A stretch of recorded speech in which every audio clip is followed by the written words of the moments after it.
पाजो Gobind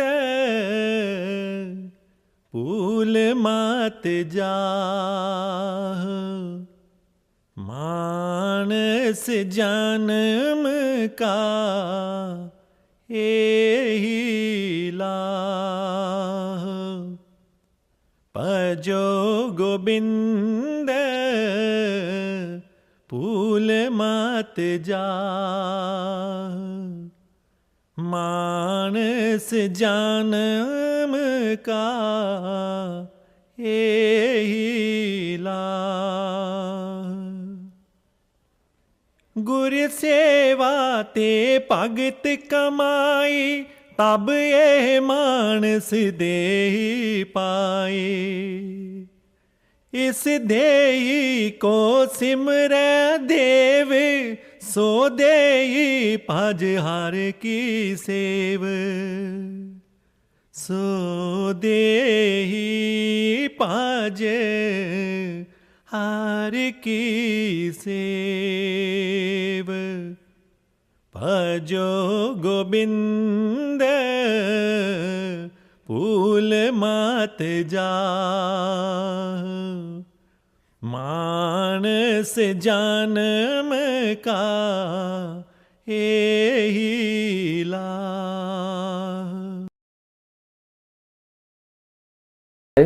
Welcome friends to another podcast in the Holy Truth series, given as always in the name of the Supreme Lord, who once again wishes to impart the very highest truth of what many call God, life and creation to the sincere seekers of the world, especially for the modern age. That's further supported by the holy masters, perfect saints and noble mystics of Sant today.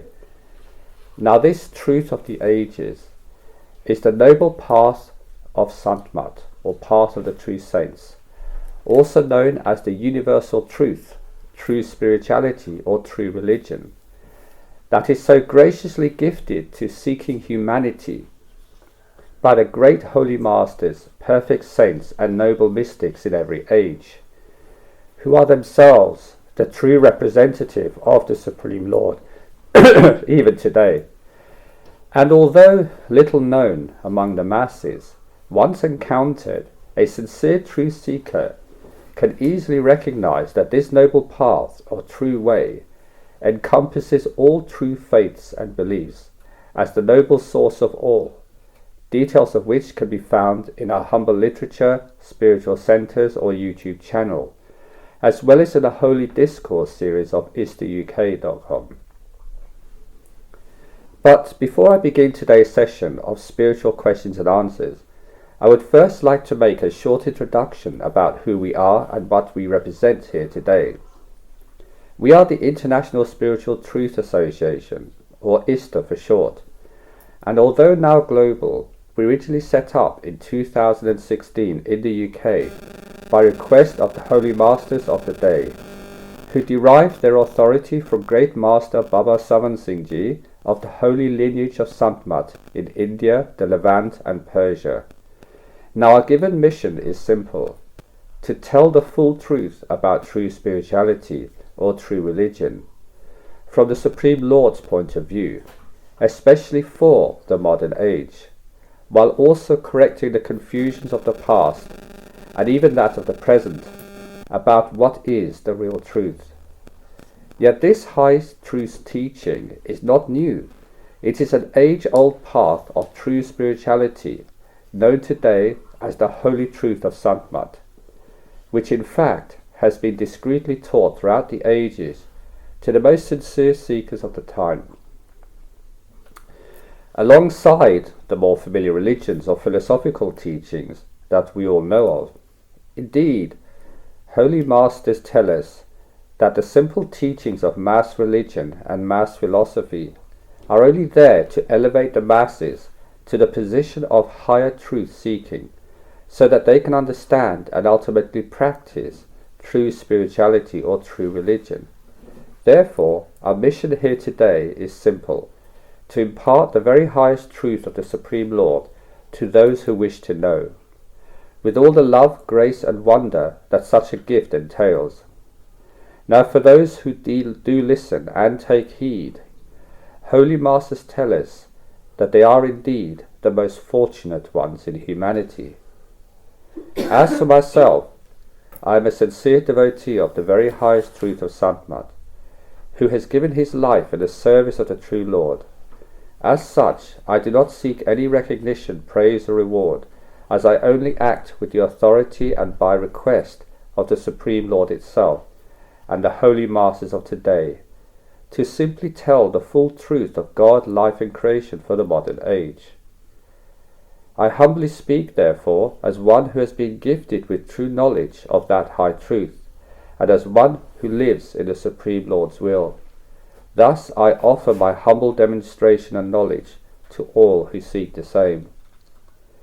Now, as a friend on this noble path to God realization, I only ask that you put aside my human form and instead listen to and take heed of the loving message that the Supreme Lord has to offer you via this humble form, who has himself been transformed by the Holy Masters of today.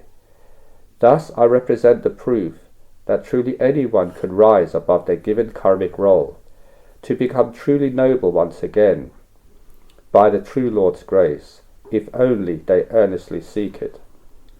Therefore, everything I shall share with you today is a gift of wisdom, direct from the true Lord itself, for the sincere seekers of high spiritual truth. In this way I am a humble servant and a perfect friend, whom the true Lord has gifted with direct knowledge of the holy truth, which I have been asked to share with you.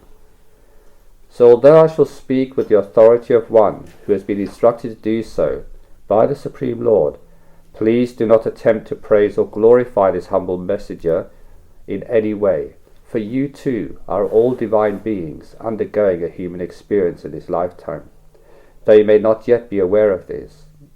Therefore, what is given to me freely by the highest authority, I give to you the same. In return, I only ask that you open your heart and mind to the holy truth that the Supreme Lord has to offer you. Now, for those who need further assistance, they may privately contact the main speaker directly via email or video, by first subscribing to our valuable information service at ISTAuk.com, and then requesting the direct contact details of our main speaker from our administrators. He will endeavour to answer all spiritual queries within 48 hours of receipt, but please be patient if he should take a little longer due to his busy schedule and sheer number of inquiries. Thank you. So let's now begin with the session, but before I begin today's question and answer session, I would like to first say a few words about the core methods of the three categories of belief systems found today, which includes that of the highest path of the true saints or holy true Santma.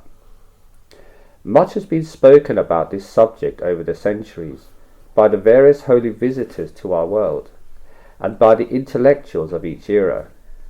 Yet some of these ideas seem to directly conflict with one another to the point of confusion in the modern age. Therefore, I would like to especially unravel the mystery of the high truth realization path, or true God realization, versus other lesser realizations, like mindfulness ideas or material science, that so many of their respective advocates speak about in their own way, from their own level of attainment. First of all, it must be clarified that there are three types of truth realization that human beings can attain in this world, which I shall now explain in an ascending order of revelation. At the bottom end, we find the scientific and philosophical realizations of the material world that simply relate to the observations of the five human senses concerning nature, matter, and energy alone. Now, this is useful in order to produce the technologies that allow us to both make sense of and somewhat tame or control the forces of nature that we observe all around us in the material universe, Now, in the modern age, this is by far the most popular understanding of ourselves and of our place in the cosmos that non-spiritual inquiries can relate to. Yet in the grand scheme of existence, this is also the most limited and narrow method of understanding the vast creation that we are part of. You see, this level of knowledge only applies to our physical existence and does not consider any higher existence of ourselves, such as the nature and origin of consciousness or life in an otherwise lifeless universe. For example, in this system of understanding, how does lifeless matter and energy produce actual life forms in our universe? This is a real problem for both material science and intellectual philosophy to comprehend. Hence, they simply trash it or ignore the question. Therefore, we need something else to explain the existence and manifestation of life itself in the material universe that specifically explains consciousness. For this understanding, we have to move up a level in human awareness, where the world of mindfulness takes place. Indeed, this is the subject of mainstream religion, folklore, and mindfulness practices. It includes all the major religions of the world, the mindful philosophies of Buddhism and Zen, and modern thinkers like Alan Watts, Eckhart Tolle, and Satgurus, to name but a few, as well as the offsprings of all these ideas, which are too numerous to list here today. However, I am sure that everyone here, as well as those listening to this podcast, will get the point of what I'm referring to. Now, all these ideas have one thing in common. They are purely based upon the level of the mind's awakening that exists beyond the physical world. Now, in spirituality, these levels are known as the astral realm and the causal realm, while in religions they are known by various names. Indeed, there are great scriptures written about these levels, often with such alluring and poetic statements that most listeners or readers who are not high truth seekers would likely be drawn to via their emotional mind. At their heart, these mindfulness systems base their ideology purely upon the sins and virtues of humankind, with the hand of judgment overseeing it all.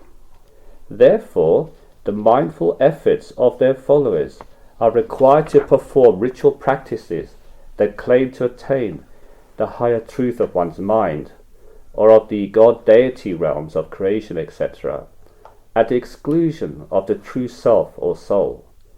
Although some of these belief systems do mistakenly use the term soul interchangeably with the term mind or character, to unknowingly confuse matters further. Now, the most popular methods of mindfulness practices includes those of the mainstream religions, the many systems of yoga, and the higher thinking systems of reasoning practices that all allow one to explore their deeper consciousness up to the boundary of their higher mind, yet are still within the realm of illusory or imperfect mindfulness. However, through such practices, one can attain the temporary abodes of imagination, creative thinking, heavenly regions, nirvana, and even the various hells described in the holy texts of most religions.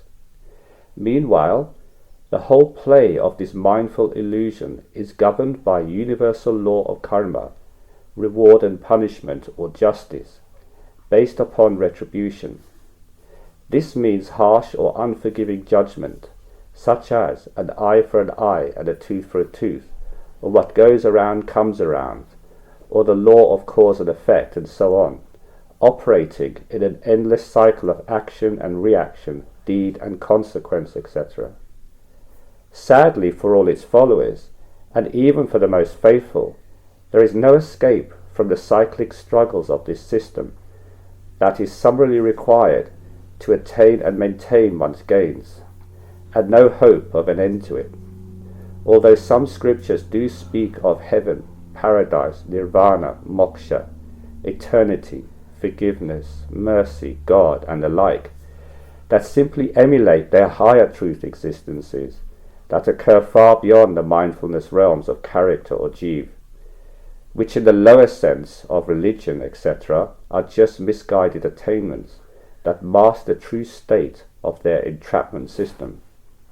Indeed, despite their claims, these lower-level mindful or religious existences are not everlasting nor transparent, and are certainly not the highest truth of creation that they often portray. But to actually know all this for oneself, then one must engage in a mysteriously higher and purely spiritual solitary practice of true God realization that I shall speak about next, called Holy True Sant, or Path of the True Saints, which has, historically, existed alongside the mass belief systems of religion, folklore, and mindfulness practices, but only for the select few of the time. As in the past, those who are trapped in the mindfulness systems of Maya or illusion that was created by the negative power at the beginning of time, in order to manifest drama and adventure for the visiting souls, by oppositely emulating the higher truth realms of pure spirituality, thus creating judgment where no judgment exists, thus creating struggle where no struggle exists, and thus demanding trial where no trial exists, forms the very basis of the mainstream belief systems of religion and philosophy, etc., given as complex tests for followers to pass for their apparent salvation. Yet as fascinating as the mindfulness systems may be, there is a far more glorious and eternally blissful existence that awaits a genuine high truth seeker, above that of the temporary mind and its illusory character, that most human beings wholeheartedly identify with thus far. This purely spiritual system was historically known as the Holy Truth, though more recently is known as Holy Truth Santmat.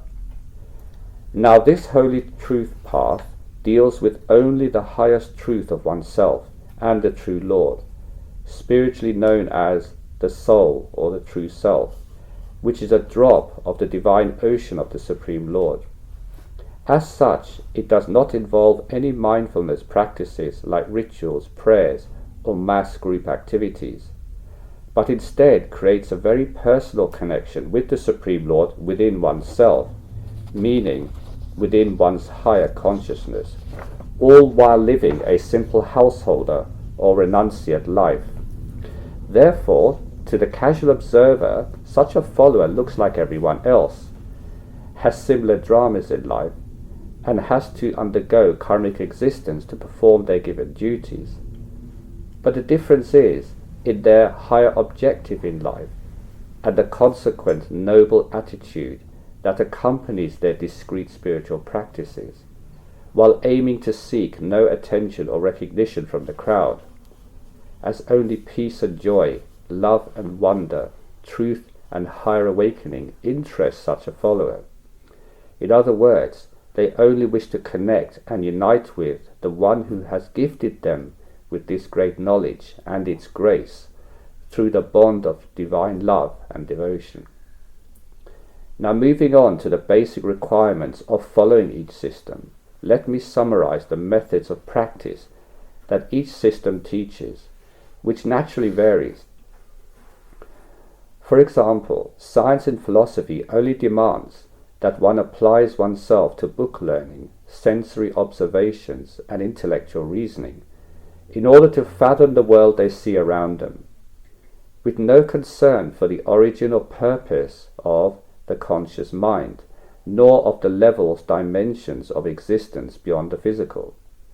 The main practice of this belief system is intellectual learning, reasoning, and sensory observations, while following whatever moral or ethical code that pleases them within the confines of the society they live in. Meanwhile, for religion, folklore, and mindfulness, then a scripture or text of instruction is to be followed, alongside a moral code based upon societal norms or religious dogma, coupled with prayer or chanting to an unseen god or deity, along with some form of religious or mindfulness worship, whether material or abstract, in which no proof is required for its following, just blind faith, and a club-like membership that differentiates the various groups of believers into competing with one another, or to create divisions, the so-called chosen ones, for exclusivity, that inevitably results in conflict and even war. Yet for true spirituality, the methods of spiritual practice are quite different. There is a singular requirement for solitary inner contemplation or meditation, alongside living a high moral life of do no harm, while seeking only the very highest truth of God, life and creation, as gifted by living holy master, meaning representative of the true Lord, of their time, who goes on to selflessly act as their inner guide, teacher, and unconditional helper. Now this gift is not earned through good deeds, ritual practices, or family status, etc. It is earned through true inner seeking of the highest truth by one's higher mind, often without their obvious awareness of such, which results in the coincidental meeting and subsequent devotion obedience to the holy representative of the highest truth itself that comes into one's life with the pull of love and truth. This devotion in turn invokes the merciful grace of the Supreme Lord, which causes a spiritual awakening to one's higher true self, and then that of one's true self or origin. So this is how the various practices differ among the three key categories of belief systems that all human beings fall into, though often given various names to suit their preferences. So let's now proceed to the question-answer part of this talk from the audience and the public for further explanations. Thank you. The title again is What is Holy Meditation versus Prayer? The first set of questions relate to prayer. First question. What is the true purpose of prayer and where did it originate? Well, see, prayer, in the absence of higher truth awareness, is a method by which the mind can calm itself by speaking to an unseen entity that the mind believes can help them in some way or alter their karmic experiences and so on. So most religions, folklore, superstitions and so on invoke some kind of a prayer, only because they do not know how to go within and speak to the real truth of themselves or the inner guide that lies within them. Because of this, in the absence of this, in a desperation for dealing with their worldly experiences, they resort to prayer. So the true purpose of prayer doesn't have any spiritual benefit, but it does have a benefit for the mind. It calms the mind. Because once you've given out your prayer and you've asked for help, then you can put that aside and get on with the rest of your life. It works really well like this. Not that the prayers are ever answered, because karma will dictate what will happen and what will not. And when it is answered, you say, oh, I prayed for that, and it got answered. That wasn't the reason. It got answered because it's written in your destiny anyway, and you've got a 50-50 chance of getting it. So 50% of the time you're going to get it right, 50% right. And prayer doesn't seem to break those laws of science.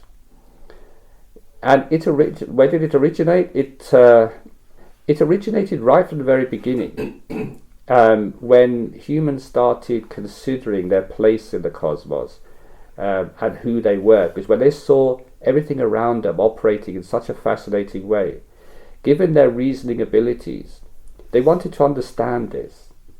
So in the beginning there was all forms of nature worship, animism, spirit worship, shamanism, folklore and all this. And at some point they invoked this idea of prayer to some unseen power which they didn't understand, usually the forces of nature in the very beginning, which they wanted to pacify or bring favour upon them through some sort of offering. And their offering in prayer was purely based upon what they liked to have. So humans need to eat. So the idea of offering some sacrificial food to this so-called deity is a method of prayer, and they've had a prayer along with it, because obviously this sacrifice was associated with please help. Yeah, and here's my offering. And that is how it really started, and it developed in a more sophisticated way when the religions came along. They simply converted this age-old practice of prayer into a more kind of ritualized and organized effort, where you can even now in Christianity get a list of prayers to ask, because they don't trust that you will say the right words, so you can actually get a list from the church to say how to pray to God for this or that, making it so robotic-like and obviously nonsensical.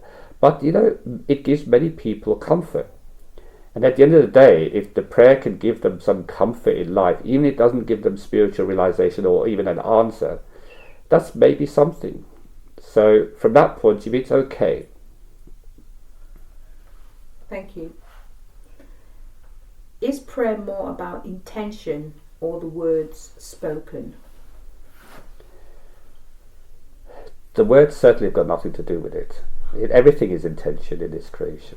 The whole system of karma in doing and reaction is based upon intention. Because intention is the driving force of action.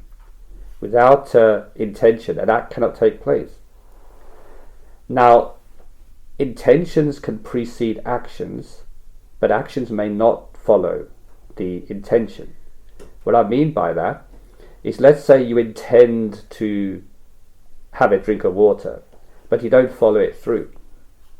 So you haven't gone to the tap, opened it and filled the glass. You haven't drank the water. There's no karma involved in the actual drinking of the water.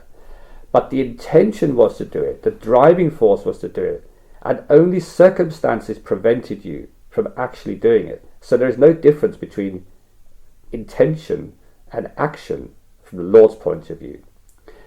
This is why Jesus had said that if you lust after that woman, in your mind you have already committed adultery even before any act took place. So what he's trying to explain is that the mere thought of doing something, particularly of causing harm, creates an effect upon you that you have to bear, even so you didn't do anything. And this is a big problem. This is why we create so much karma in this life, so many consequences, even if we don't do hardly anything. Because if somebody's idle and sits in their armchair with all kinds of thoughts, they're creating a lot of wishes that have to be fulfilled. So that's why masters say beware of what you think, because it has to be fulfilled or overcome. Two things. Either you fulfill these wishes at some point, even if you've forgotten them. Time doesn't forget. Or you overcome them by having something better to latch onto. And that's the only way you can override all these thoughts. Otherwise we'll be plagued by so many problems. Imagine how many thoughts we have in a day. And that has to be overridden. So there is a mechanism by which you can override the consequences of thought. But every thought you have carries a consequence. Make no mistake about that. Thoughts and actions, there's no separation. In science we say matter and energy are the same. Yeah, it's just in different forms.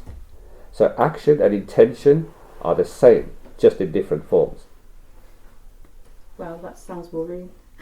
Then perfect your thinking. And then actually the actions will become perfect. Yeah, because you do I know I do. I let my mind run away with it. I think of this, then that, then this. That's why we were given as initiates the holy names. Yeah. That reciting the holy names keeps you centered upon the higher objective in life. So you only need to think what's necessary. And you don't elaborate on other things. Not all thoughts are harmful. Sure. If you're thinking about the beautiful birds you see in the tree, there's no harm in that.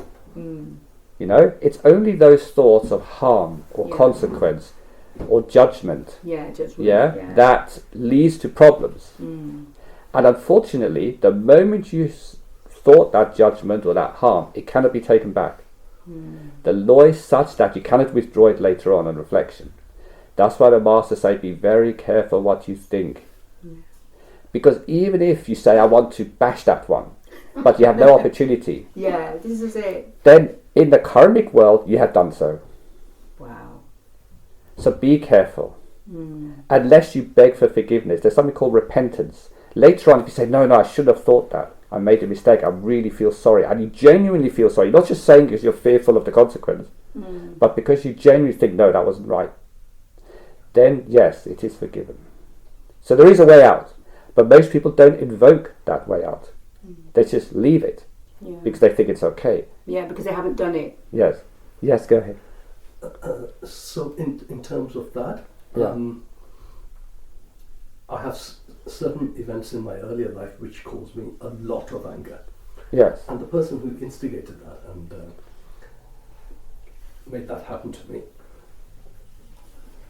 I still, after all these years, haven't worked through that, and it induces anger in me every day, and I think I'm going to do that, I'm going to do that, I'm going to do that. I know these are bad thoughts. They're judgmental, they're retributional, Yes. they're violent. Yes. But I'm sure at the same time, when I look back, that I never touched that person, I never harmed that person, I never humiliated that person, never put that person Physically. down. Sorry? Physically never. Physically never did that. But remember, you're more than the physical. You're also more of the mental. So the plane. question is, are those thoughts invalid because actually I'm not capable of doing No, it because I've never done they're it? not invalid. Every thought you have has to be fulfilled. The only way to invalidate them is to seek repentance and to be sorry, remorseful. If you say no, please, while you're living, while you're in a human form, because it's no good afterwards when you're dead to be remorseful, okay? What an act or thought that occurred in the time frame you're living in, whilst you're living, and preferably while the person is living, who these thoughts are against, then you seek forgiveness. So in medicine, the charts or the questionnaires that have been validated for, say, determining depression, one of the things that depressive people think about is they want to let out their depression, they want to beat somebody down, and that's actually a question. But that's their nature. They inherited that karma from the past. Okay. Therefore, it's part of them. And to label it as depression or something else, to excuse it, is not. So this is not an excuse, but it's an observation. Now, I understand that scientific observation isn't right, because when you observe something, it changes anyway. Yes. Even science says that. But however, it is so common that it has become a point, a question within a validated questionnaire. In other words, doctors have witnessed this, have seen that when people get depressed, one of the thoughts they get is to actually, beat somebody. Not all of them. No, that's incorrect. A lot of people who are depressed, who are clinically depressed, have low self-worth and want to do away with themselves, not others. Most of the depression is centered on the individual and how low they feel about themselves and how worthless they are. It's more about self-damnation, not damning others. So that's an incorrect statement. But some who have anger issues, they've inherited those sanskars, yes, they want to blame everybody in the world for their position rather than their own karma, because they don't have that understanding that everything is karma and that they have generated that in the first place, and now they're meeting the consequence for some long time past thought even. And now they're wondering, why is this happening to me? I don't remember in any time having ever laid a hand upon anybody. Why is everybody trying to lay a hand upon me? Let's say, for example, and that's because of the thoughts. So thoughts create that retribution effect which mimics your original thought. So that's why sometimes most of what we experience, it never happens. Like we have fears and worries and consequences that don't actually materialize, because they were just thoughts that were generated initially and you didn't physically take the action. So even the retribution is divided into near misses and actual events. Now, if you notice, most of the worries and concerns you have, right, outnumber the physical activities that happen to you. You spend far more time suffering mentally in anguish, thoughts, patterns, and so on, than you do actually physically. And that's because we spend more time thinking than we do acting. So there's a natural balance between the mental health that we have and we carry with us and the physical activities that we experience in the form of karma. So karma is divided into near misses, you could say, and actual events. So let's say, somebody was threatening to beat you up, but he never did it. That's only because in the past you had that same level of thought, but you never did it. But let's say he did do it. So that means in the past you thought it and fulfilled it. So that's how karma works. Now, lucky for us, most of the problems that we face are imaginary. In other words, there are some negative thoughts or fears that come upon us but are never acted out. Right? So therefore, we are not in constant turmoil. Otherwise, we would be in hell. Yeah, because hell is a continuous, without a break, state of punishment and suffering, consequence. Right? But we don't experience that here. Because even sometimes our thoughts are good. So suddenly somebody will come out of the blue to help us.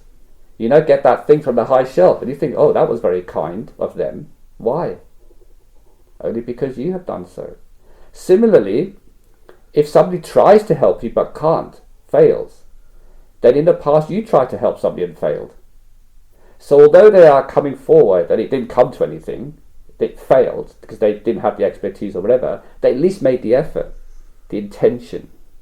And that was based upon the past. So all these interactions between intention and actual deed exist in a like-for-like manner. Yes, you wanted to ask. So the store of karmas, is that mainly based on thoughts? I would say the vast amount of karmas are thought generated, yes. So therefore, those are the ones that are more easy to eliminate. So when somebody is praying for forgiveness or help from, say, a holy master, then it is the thought ones that are first eliminated, in the sense that blocked. Not that they're eliminated, they're still there. They're forever recorded, but they can never bear fruit. It's like a seed that's never planted. It has the potential to be planted in the ground, but as long as it sits on the table, it will never bear fruit. So thoughts form the vast majority of our Akashic record. Yeah, and that determines the mental makeup of our mind and what kind of mental tortures we have. And we look at the actual tortures we experience in life and we were to weigh them on a scale. The mental tortures and difficulties and worries and concerns and suffering we have far, far outweigh the physical difficulties we experience. So based on that, and the store of karma as being thoughts, for the average person, it's an impossible trap to get out of, isn't it? It is. It's a trap. It's a very well designed trap if you think about it. That's why we need somebody from beyond the level of karma, from beyond the level of Maya, to come and pull us out. We cannot, this is such a big weight we have on our shoulder. We can't push our way out. So even someone like Buddha, who chose to meditate for all those years, control his thoughts, it's impossible for someone like that. Even for him, he couldn't escape. Because the backlog of karmas are infinite. And the store ahead, the consequences, which has been scripted, is infinite. How can anybody escape that? But you can take a temporary rest. Because let's say in your system of karma, your makeup, you are generally a do-gooder. So you do a lot of good things, you help people. You have to be rewarded for that as well. Karma is not just suffering, it's also reward, right? So let's say most of your life has been lived in the reward state, in helping others. Then surely you'd be born like a Buddha, or you'd go to heaven for rest for a time. But only for the time of that reward to be met out. Once it's completed, you go back into the system. This is why religions don't explain this. They think because of the nature difference of time between the physical and the astral, as observed by people who have entered the astral, where the heavens and hells are located, it looks like there everything is eternal compared to the human experience, but it isn't. It has a timeline as well, but it's so vast, much vaster than this. So when you go to, say, a heaven or a paradise in the astral realm, you can spend easily quite a few thousand years there, right? And for a human being, that seems like eternal. Especially from the historic humans who didn't have this full awareness and full knowledge. But we know now that, of course, that everything happens within time. The entire creation has a beginning and a middle and an end, and that will all end. So it's not really eternal. So but because of the cyclic nature of karmas, that you cannot live in this world without committing karma, and there's a consequence of that karma, how can it possibly end by action and by living here? It's not possible for anyone living in this world, whether you're a saint or a sinner, to exist without creating karma or without a consequence, unless your attention is beyond karma. So if your awareness is beyond the karmic system, then you're not subject to the law of karma. So technically do what you like, but... You mean when you go past the mind? Yes, you can do what you like. A saint theoretically could wipe the entire planet and have no consequence. Who is he accountable to? But, you see, because the saint's objective is to demonstrate to us how we should live, so they limit their abilities, their power, to just talking. And there's a long story about how that came about with the negative power and why the representative of the Lord can only use the power of word and no miracles to convince anybody of anything. There's a I won't go into that. I have spoken about that other times. It's in the ocean of love, isn't it? Yeah, the Satgurus explained. So this is an interesting point for most people who don't really understand the relationship between their thoughts, actions and consequences, because there's a gap in time, because there's a queuing system. That means whatever has been done before has to be met first, and then the consequences come. And because there's a delay, they don't connect the two. It seems a very unfair system, isn't it? It is a cruel play. Guru Nanak says this is a very cruel play when looking at it from the human perspective. But when looking at it from the Lord, who's the director of the play, he says the play has been played very beautifully. Look how they all so convincingly act and dance to the tune of their karmas. They actually believe that when the part calls for them to cry, they actually start weeping. When the part calls for them to laugh, they actually start laughing. Look how they're dancing to the tune of their karmas. Look how beautifully the play is being played. So the Lord looks at it from a very different angle. In the Anurag Saga, he says it was Kal who created the trap. Yes. Because Kal's role as the ego attribute of the Supreme Lord was to create drama and adventure. In order to do that, he had to create a false world. But wasn't it his plan to trap us? It's not. Kal is obedient to his father. You see, we give this idea that the negative power is somehow an entity on his own and he went stray. The reason for that is because humans think like that. If somebody goes astray, they've gone astray, they've gone bad, they've gone rogue, right? But actually, that's not the case in the spiritual world. Kal is the fifth son of the Supreme Lord, or the fifth attribute of the Supreme Lord. His role when the Satgurus created him, he knew full well that he would use that power of ego, I, to create an adventure playground for souls to play in.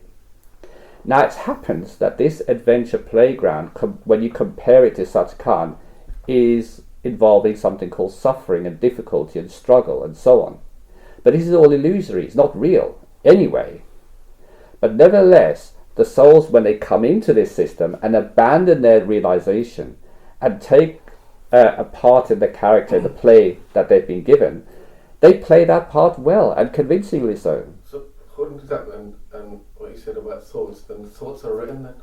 Yes. So we're not really having these thoughts? Well, everybody is having the thoughts, but it's not in their hands. So the thoughts are written? So this is why masters say you can't override thoughts with other thoughts. You can't simply say, okay, I'm going to not think of something bad. The chances of that is very small, because if your nature is to think bad, it's not going to happen. So these are delusions that are taught by, say, religions who say, do good, be good, and earn your place in heaven. Yeah, do not sin, otherwise you will be punished. And that's the whole thing of judgment in religion. All religions believe in judgment. of consequence, right? But like you say, who's being judged? They're not responsible for their actions ultimately. The Lord is responsible. The director of the play has written the part. And they're merely victims of that. So there's no reality to this. But religions, the way Carl, when you say, this is where this idea of Carl being negative and being evil, let's say. Because he's created this system of cause and consequence that looks so real. That the person undergoes suffering or happiness, and they actually feel that they are having happiness and joy. But it's just the imposter character that's doing it, not the soul. The soul doesn't suffer through any of this. And the real person, the real identity is the soul, not the mind. So it's like if you're an actor and you go on the stage and you forget you have a family back home, wife, children, cat, dog and everything.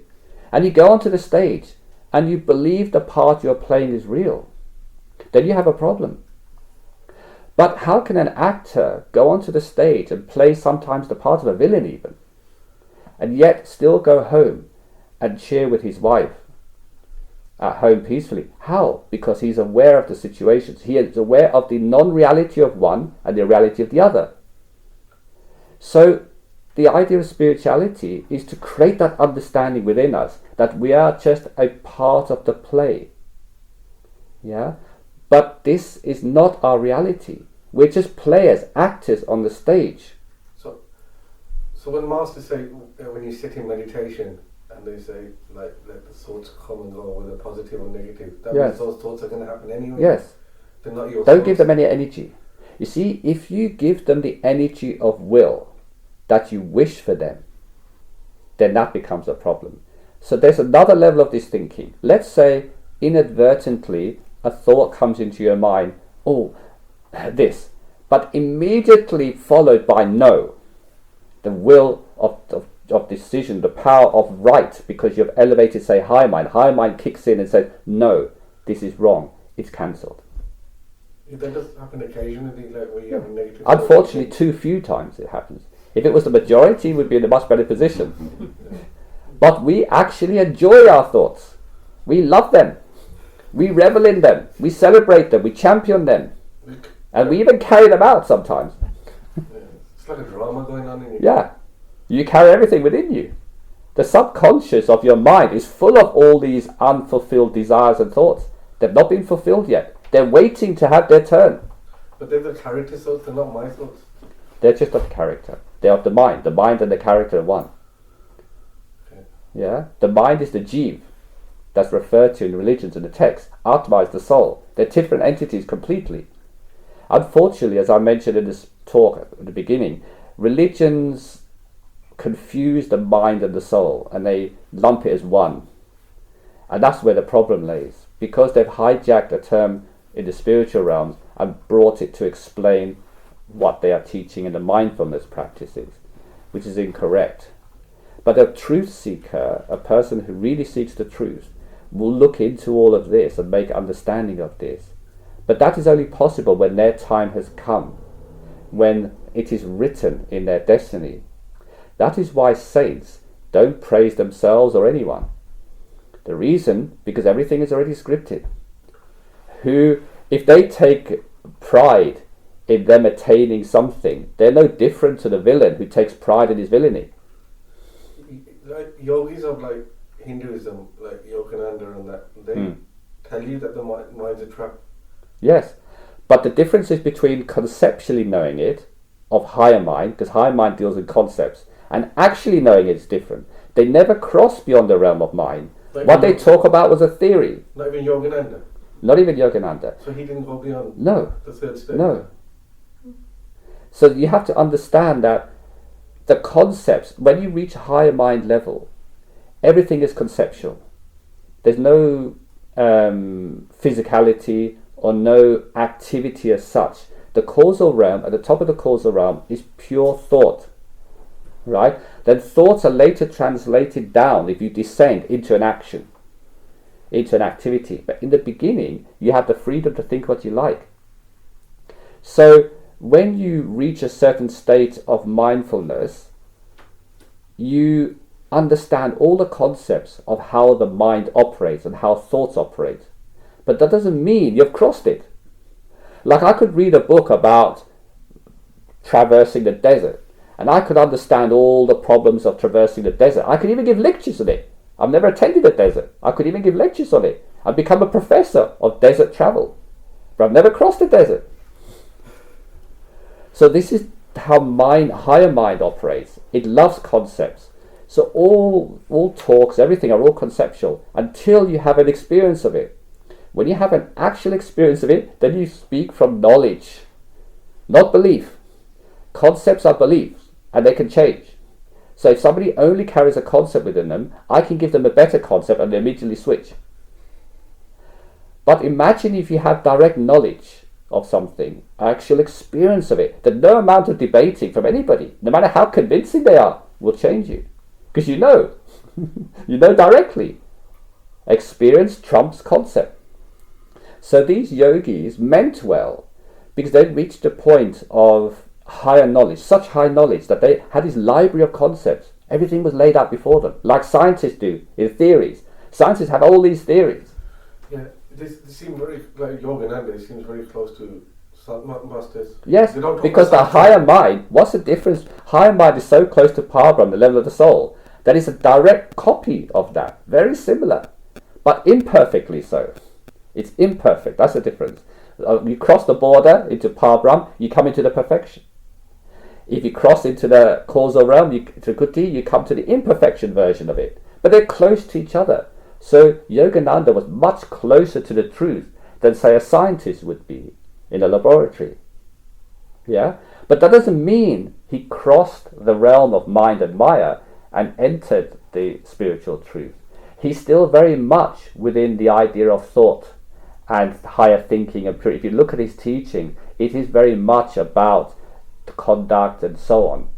He didn't have a holy master to explain to him that there's a state of effortlessness or acausality that actually takes you beyond the realm of mind and Maya. Nothing you do here has any bearing on your rescue, and that's the truth. You have to understand that the character you're playing has already been written. Then explain to me this. How is it possible that events that have been written for you already before you took birth can rescue you? What can you do within that script to rescue yourself? You can't, can you? It's not possible. There's a script is written. You have to follow the script. The difference is something called grace, mercy. The Lord pulls you out. And as this pulling is going on, certain things go your way, certain things happen, which is already all scripted, by the way. But he gives you the credit for it. He pats you on the back and says, well done. Yes. You're a good disciple. But what have you actually done? What have you and free will terms actually done other than follow the script? But do we choose that particular, like Ishwapuri said, that DVD where we got a way out? Even then, it's not exactly a choice. It looks like that because our nature, okay, if you understand what happens in Parabrahma, Parabrahma is divided into two parts. Now, just for those who don't know, Parabrahma is the realm of pure soul. So this is the first time that you are free from the mind and the character, the jiv, and your atma, just a soul. But it's divided into two parts. Now, the division, the sense of called the Mansarava lake, so you've heard about coming from the illusory end or the mindfulness and physical end upwards. You go in as a crow, you swim into this Mansarava lake and come out as a beautiful swan. So the mythology says. That's not actually what happens, but it's a way of explaining this purification that happens at the level of the soul. Now that's interesting because in theory, let's look at concepts now. People love to talk about concepts. If you cross mind and Maya, you should be perfect. There's no mind. How is it? Why does the soul need cleansing? Cleansing from what? You see, when you enter Parabrahma, there's two parts to this Parabrahma. Parabrahma marks the individuation of the soul from the collective of souls in the fourth realm, Bhavan Gufa. So when it becomes individuated, what happens? How does it become an individuated soul?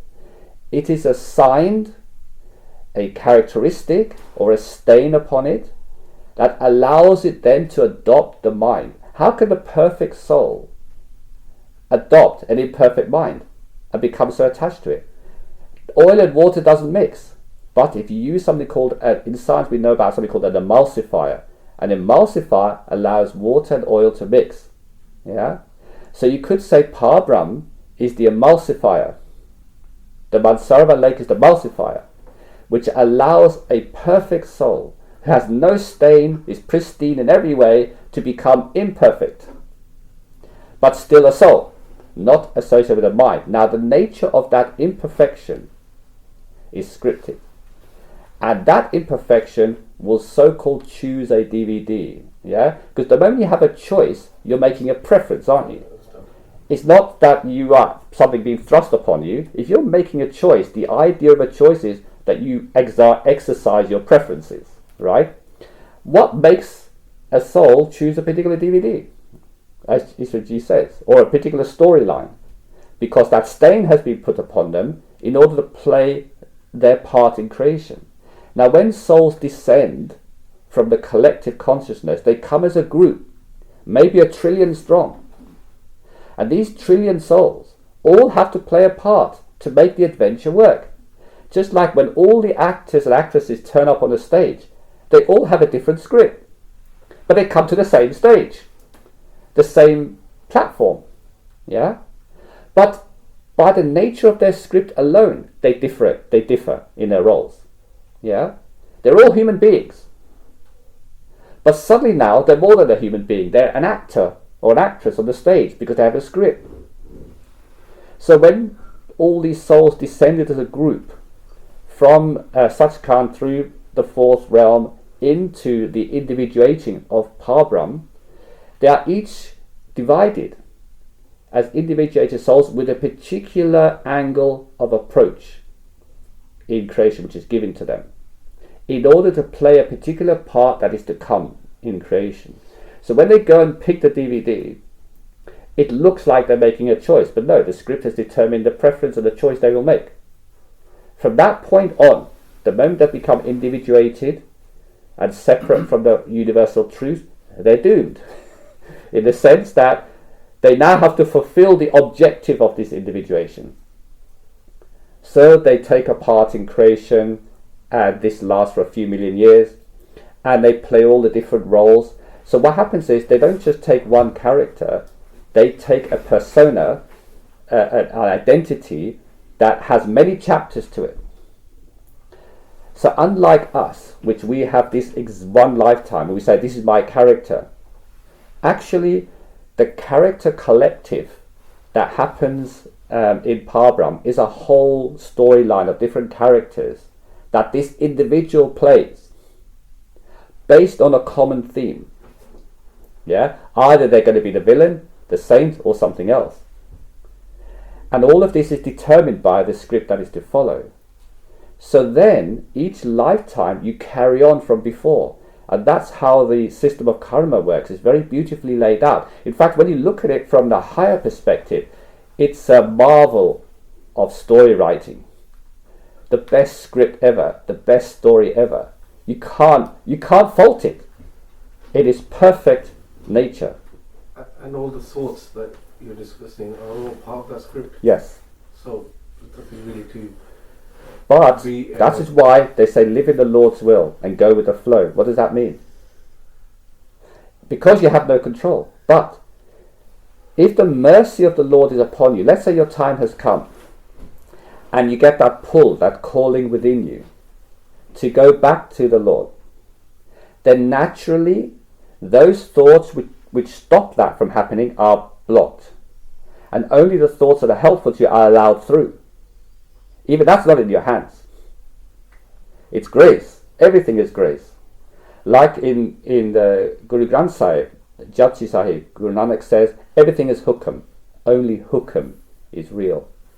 Hukam means divine law, divine rule, divine command. And if that's the case, then what part do you play as an individual, really? But because you're in the karmic system, you are part of the consequence. That's why we call this a cruel play, because you are given certain problems to face, certain biological weaknesses and thought patterns and everything, and you have to pay the consequence for them. But then is who is being given this pattern of behavior and who is bearing the consequence? That's what you have to ask yourself. So the saints say, forget about trying to purify the mind and still the mind and all this nonsense of the religions, because that will never happen. Just get out. Get the hell out. But you can't get the hell out unless the soul is awakened by the Supreme Lord. When that awakening process starts, which happens from the Parbrahm, then suddenly higher mind starts stirring. And high mind first decides, I want to be good. I don't want to cause harm. I don't want to do bad things. I want to attain high level knowledge. They seek all these things, starting from the scientist, who starts from the scientific level, to the philosopher, to the religions, to the spiritual aspirant. All of this journey is based upon this noble thinking. Where does that come from? Where does somebody acquire noble thinking? You have no idea where your thoughts come from. You cannot control them, actually. So therefore, you have to ask, what are these thoughts? So when these thoughts, which in religions they call the pull or the calling, come into play, then you start acting upon it. And then the society you live in, or even the masters pat you on the back and say, well done. But you're not actually doing anything of your own accord. It's all the Lord's grace. But as you rise beyond the levels of lower mind to higher mind, then you suddenly realize, I didn't do anything. Because you see the script. Once you see the script, you realize, who is the doer? There's only one doer, the Lord. But he gave you that impression for the sake of drama and adventure and creation that you are the doer. So when you say that you have a negative thought and instantly you should say... I'm telling you the ideal. Whether you're able to do it is another matter. Imagine if everybody listened to everything I said. I only need one satsang. Explain everything once and everybody will be perfect. But everybody's at different levels of awakening. So these words will fall upon deaf ears in one lot, but upon perked up ears in another, because they're in a position to act upon it. That's why Jesus, when the disciples, he was preaching on the mount to about 2,000 people, and people were coming and going, hustling and bustling.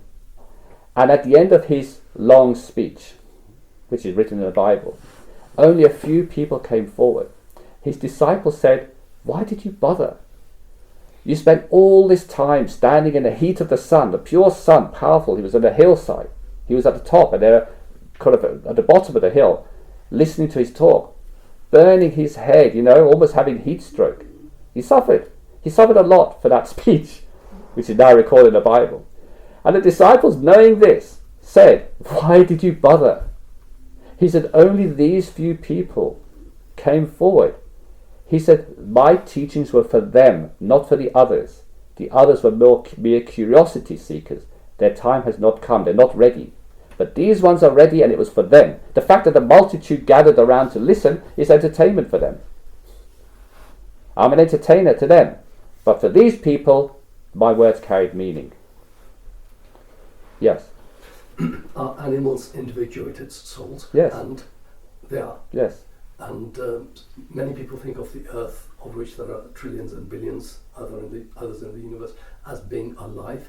Is the earth an individuated soul? The earth is not a soul as such, but it is an entity. It's a conscious entity. It is conscious. In fact, all matter is conscious. So this chair is conscious? Yes. That was my third Yes. question. Thank you. Even if it's fashioned by a human being, it is still consciousness. It's made up of consciousness.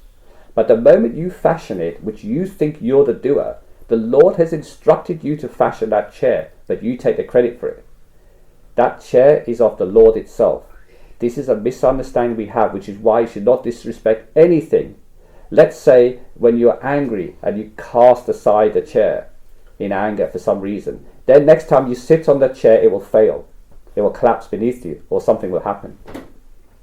Because you have disrespected. So you should disrespect nothing, not even the planet. Because the planet sustains you and feeds you. It gives you the opportunity for you to exist as a human being. Therefore, in an ideal state, you should not disrespect anything. But it doesn't have a soul. No, they don't have souls, but they're consciousness. Souls are special droplets of consciousness that are given the ability of awareness and attention, which is unique to those individuated forms.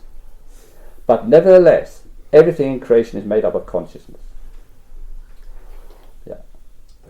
Okay, we go to the next question. Okay, back to prayer. Back to prayer, okay. Yeah, there are some questions on consciousness coming up later, so you might want to pick that up then. Okay, are there specific practices or rituals you recommend for deepening prayer? Why would you deepen prayer? I would say forget prayer and concentrate on inner knowing. Seek the truth within yourself if you can, if you have the capacity to do so. Seek the very truth, and that seeking the very truth is the highest form of prayer. Okay, what is the significance of communal prayer versus solitary prayer? Well, in religious practices, because prayer generates an energy, a positive energy, they say, so if you do this in a communal way, you're amplifying the energy. So the theory behind it is that somehow you can change the course of events of the world or of somebody's life by praying as a community rather than as an individual. Again, these are all concepts, these are all ideas and ideals which are not true, but they provide comfort. And some people say, let them enjoy the illusion if it's comforting to them until their time comes to be realized. Thank you. Actually, you've answered the next question, which was, can prayer influence the course of events in the world? Absolutely not.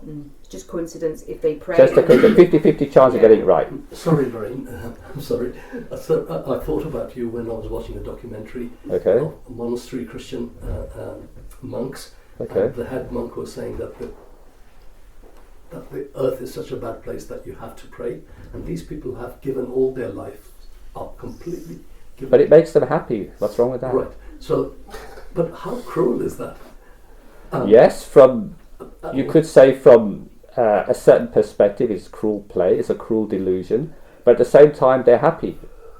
So, which one trumps the other? Thank you. Yeah. Why is it that, actually, it's not really sensible asking this question.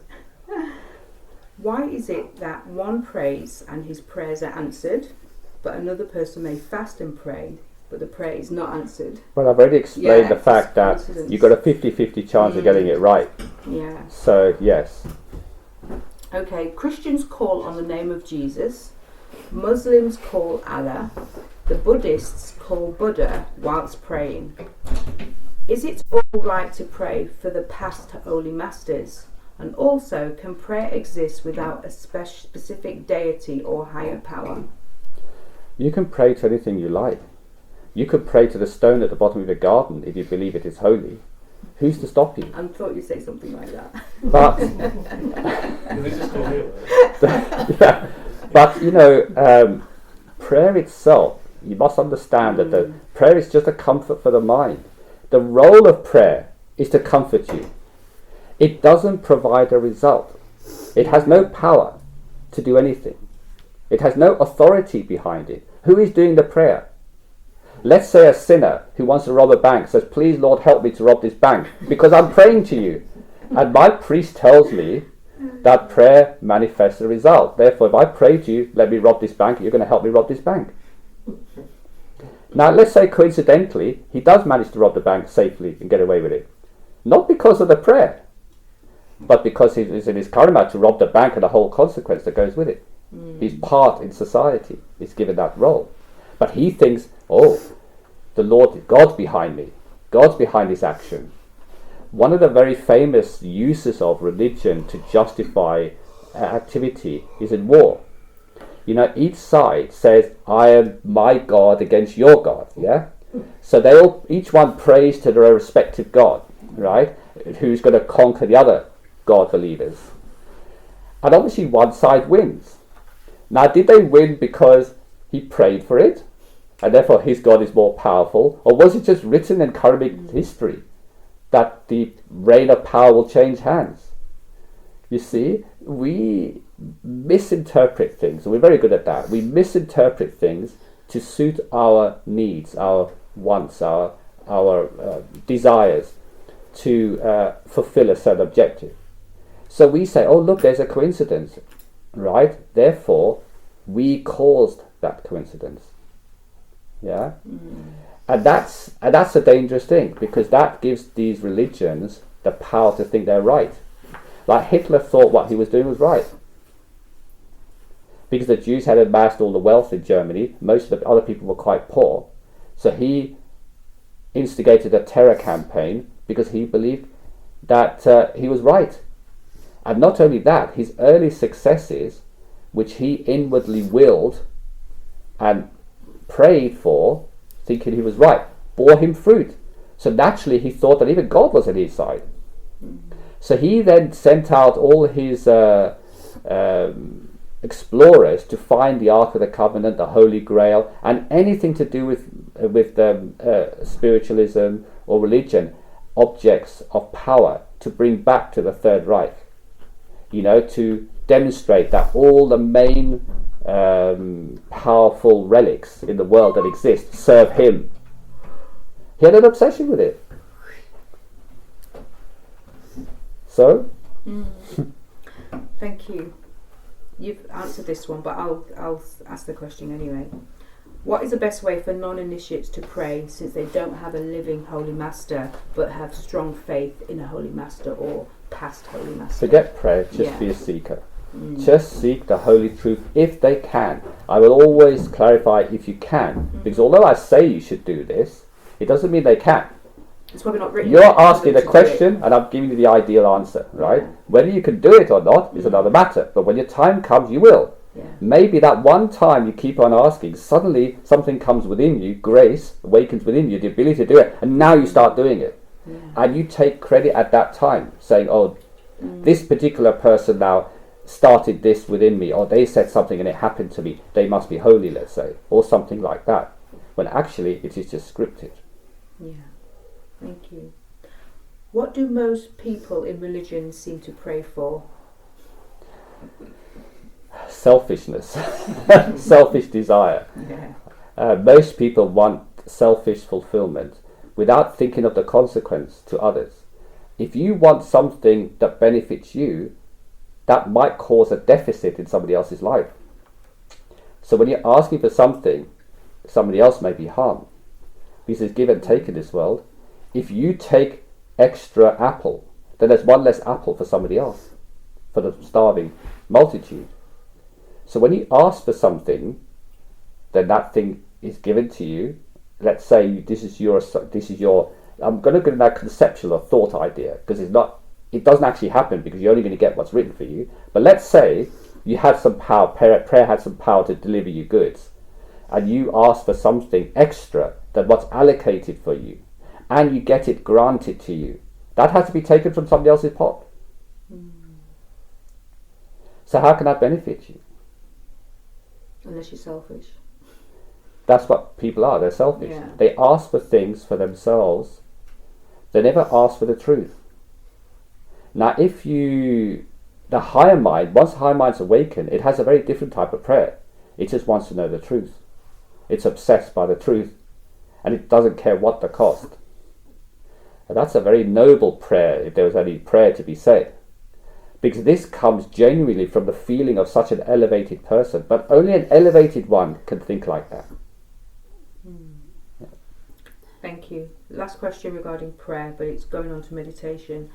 What is the relationship between prayer and meditation? There's no relationship at all. They have different approaches and different results. Prayer is just a comfort to the mind. Meditation is designed to, in many ways, is designed to fulfill your karmic objective of getting out of here. In the sense that during the time of meditation, many things happen. Again, this is only if you're able to meditate. I have to say this. It's not something that's in your hands. But when you practice meditation, what you're essentially saying is, I want out. I want to know the truth. It's a method of seeking the truth. Because what's the result of meditation? Seeing and hearing. Yeah? The seeing and hearing that you experience in meditation is giving you knowledge. It's giving you a higher truth awareness than you are having now. So what you're actually doing when you're meditating is seeking the truth. And it's the highest form of seeking the truth, because you're spending the most valuable thing you have in this creation is time.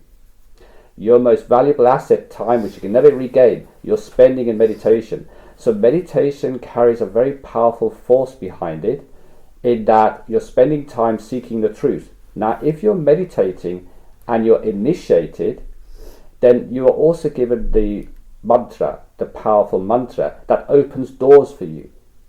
So it becomes even more powerful. But if somebody else meditates to seek the truth, they're meditating, whatever system they use, the concept of meditation is to seek the truth.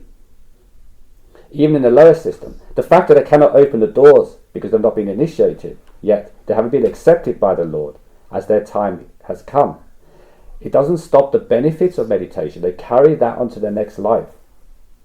The mere fact that they have done all this time practice goes in their favor. It creates the best possible karma you can have. Meditation even helps to reduce the load of the karma you have to pay.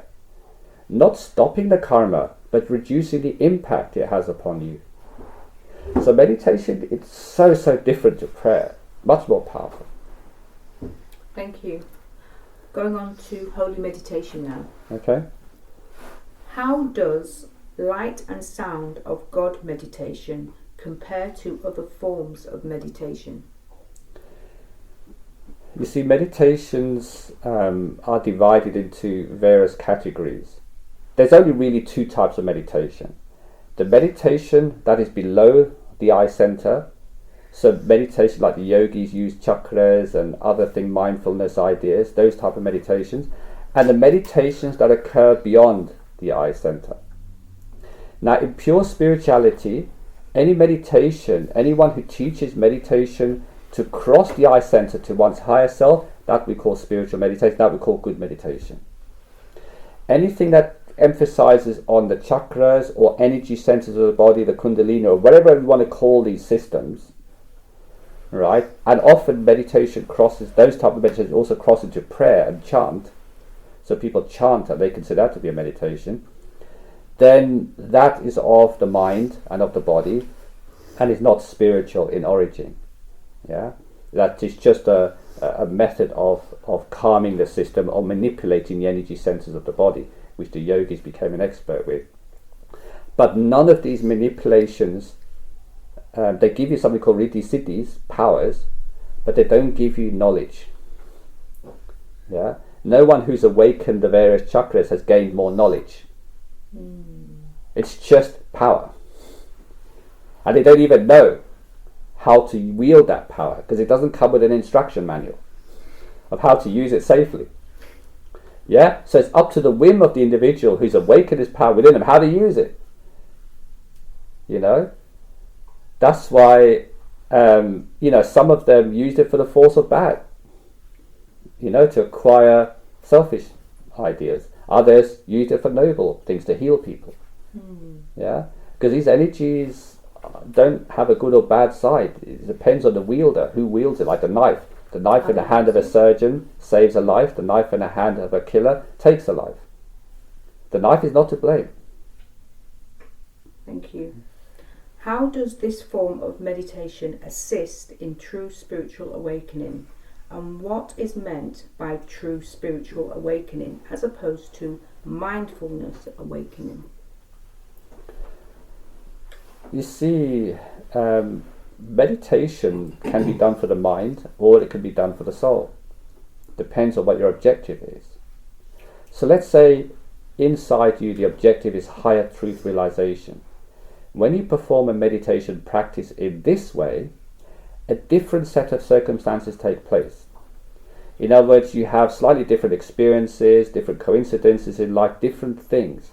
Again, we're going back to intention here. All meditation is done by the mind, by the way. The soul does not meditate and does not need to meditate. So all meditations are rituals. Yeah, they're all ritualistic practices. But the intention A person who is in higher mind level meditation, the meditation is going to yield different results to the one who is a baseline meditative practice, who just wants to calm their mind down because they've got a board meeting coming up and they want to be able to handle it like the Zen Buddhists do, where they just let everything just flow and whatever comes and goes, just they observe all their thoughts and everything's just coming and going. Yeah, that doesn't really attain anything other than distract the mind from worry, so they have a bit of a clearer mind, a bit calm and peaceful, so they go into the board meeting, which is a popular system, but it's not giving you knowledge. Yeah, so, but then mindfulness goes right up to Brahmandi mind, the origin of the mind in the causal realm, and this type of meditation gives you a certain amount of knowledge, but it gives you knowledge of the mind. It doesn't cross the boundary of the mind, so it gives you understanding of the mind. So you get what we call Brahma mind or Krishna mind or Shiva mind and so on. So these give you this understanding, but it doesn't cross the level of the mind. But purely spiritual meditation, which can only be invoked by one who has been initiated by a perfect living master, then their meditation, although done by the mind, immediately is of higher mind level. They don't have to cross the emotional mind, intellectual mind. They immediately are at higher mind level, although they do not see this. So when they're meditating, they are awakening the higher mind ideals. So therefore they're more likely to do good actions, to be good and noble people, not to judge, not to be jealous, not to be angry, not to lust after everything, not to be kind of selfish. They're more likely to be kind and compassionate and virtuous because they've awoken the traits of the higher mind. But all these things, even compassion, forgiveness, kindness, they're all of the mind, not of the soul. The soul doesn't need any of that because the soul is already perfect. You can't make something more perfect. Perfect is an end game. Yeah, you cannot say more perfect. So you could become less, but you cannot be more. Perfect, by the terminology of perfect, means end. So the soul doesn't need any of these things. It has none of those qualities. The soul has only one objective: union with its source. And it has love and devotion as its means, nothing else. It has no other quality that we would measure. All these other qualities that we see about us, like compassion, kindness, forgiveness, tolerance, patience, and so on, are all of the mind. And they come all from the higher mind realm. They're noble mind. So that's why, because this is more readily available than our soul realization, the people who practice noble mind living, we say, wow, they're great. They're the Buddhas, the Jesus, the great saints, even the Satgurus and the other people. They all operate within the mind. Yeah, but they're noble. So we admire them. Because we're still in base level mind, emotional mind.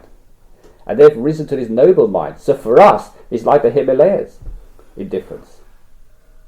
But there's another Himalaya between them and the true spiritual saints. More than a Himalaya. Yeah? So our perspective changes depending on where we're at. Thank you. How does holy meditation evolve as one progresses on their spiritual journey? In the beginning, when we start our meditation, it's usually by force. We're told, sit and meditate. There's no love in devotion. But as one makes some progress in obedience, so when you're obedient, then grace come upon you. The Master has, or the Lord has an excuse to give you grace. And what is this grace? It's generating within you a love and devotion for the truth of the one who's initiated you, they carry that truth within them. So you start loving the one who's helped you and saved you. You start recognizing intuitively, not by the mind, because the mind cannot understand this, that one is great. And therefore you should give your devotion to that one. And that devotion naturally lends to love. Because as the devotion grows, the awareness grows, and you realize the great gift they have given you and bestowed upon you, and then that love that divine love, that special love comes. The lower levels of love, which we call emotion love, have nothing to do with that. These are when somebody see a holy mass and they start crying and they start, sobbing and making all these things. This is not true love. This is emotion love. They will do the same thing if their child died. They will do the same thing if some other event happened, some tragedy in the world. What's the difference? Higher love is awestruck love. When you stand frozen, rooted to the spot in awe, you can't take your eyes off. You are absolutely fixated. That is a higher form of love. That is spiritual love. No crying, no tears, no jumping up and down. Yeah, nothing like that. You're frozen. A very, very famous example of this was Maharaj Jagat Singh Ji, who became the master after Baba Sawan Singh Ji. He was known to never really show any emotion. When he used to sit in satsang, he would just look at the master. Fixed gaze. Some people said he never blinked. Obviously he did blink, but because he had such just intense stare, that they said that he didn't even blink. For the whole time he was fixated by the master in front of him. To such a point that one time when some satsangis came very late to one of master's meetings, and they thought, oh, who shall we ask about what great master said in the satsang? We were late. He said, I know, we'll ask Guruji. Now they used to call him Guruji, was his nickname. And they went up to Guruji and they begged his forgiveness for disturbing him. And they said, Guruji, you attended the satsang today. Yes, I was there.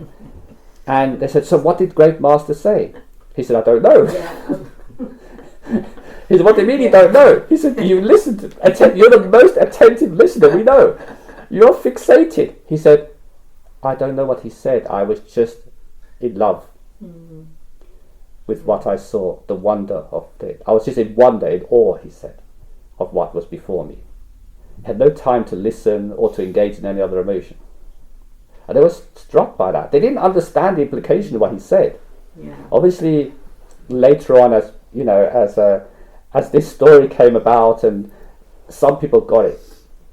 When it's explained that way, even all of you get it, despite the fact you don't hear it. But only because I pointed out to you. Yeah. If I didn't point it out to you, you would be bemused like the others.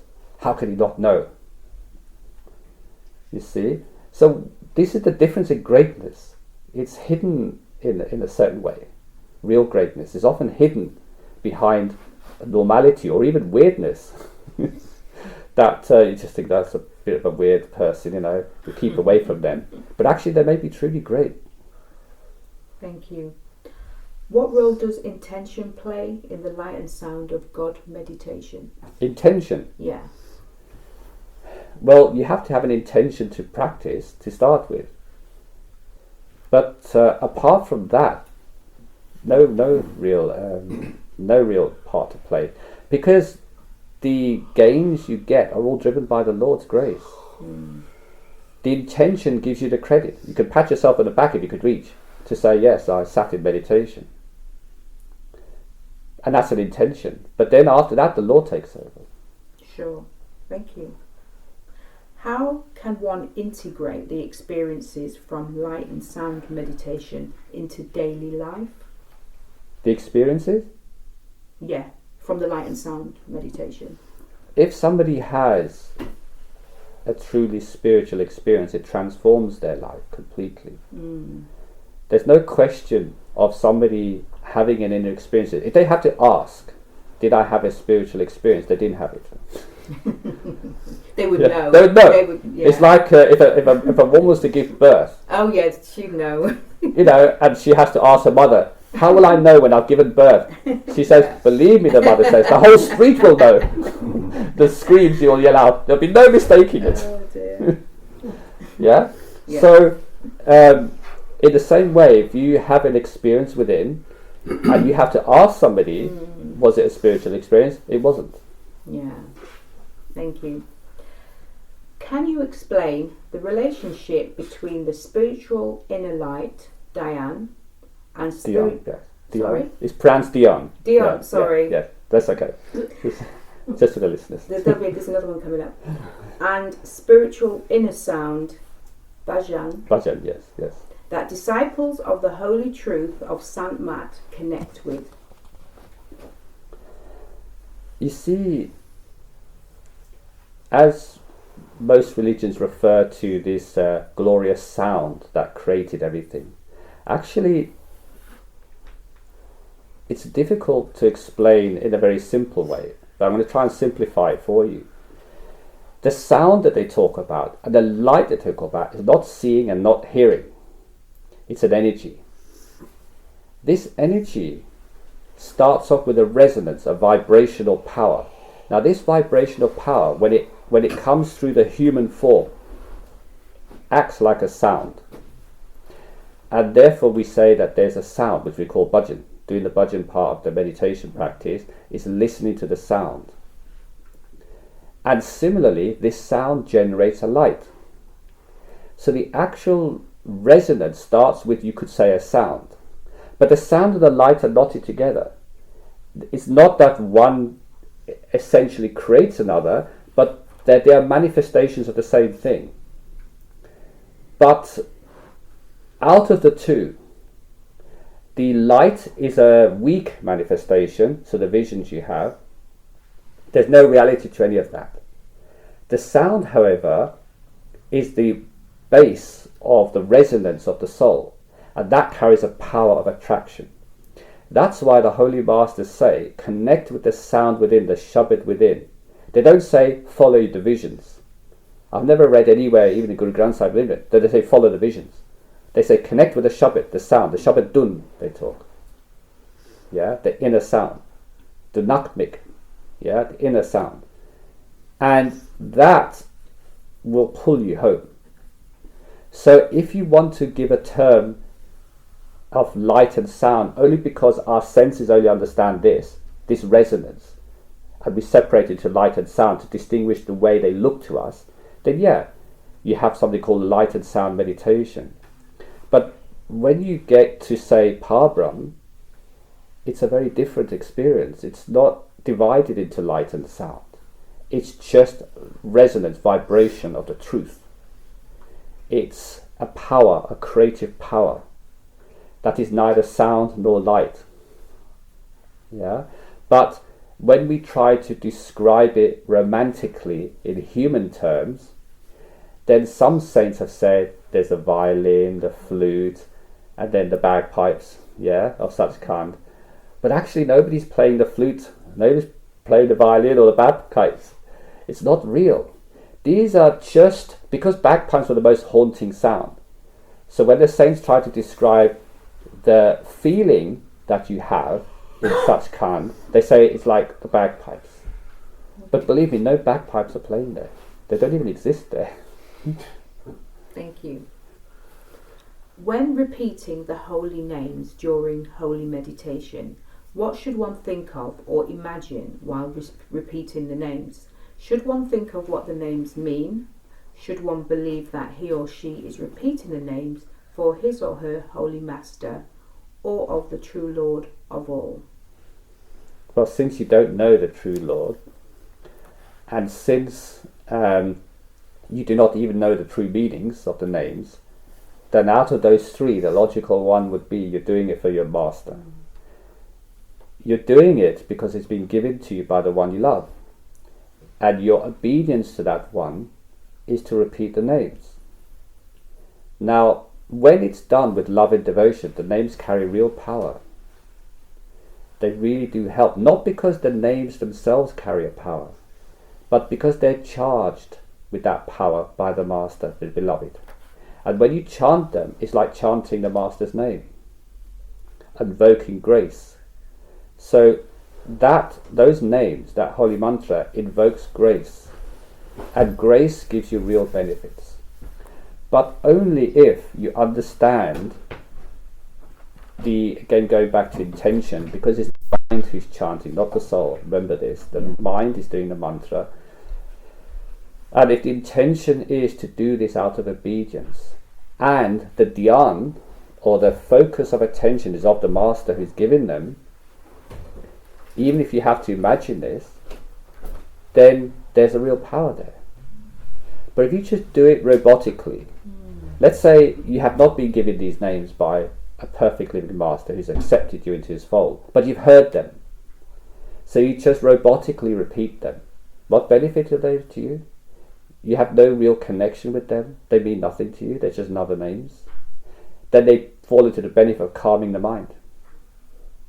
Yeah, so you get calm. That's it. Thank you. It is said that the 5 holy names given at holy initiation represent the governing lords of the 5 realms of existence up to the highest kingdom of God or Satgurus. Therefore, are the holy names to be repeated, believing that one is calling on the names of the governing lords or on the guidance of his or her holy master? Only upon their master.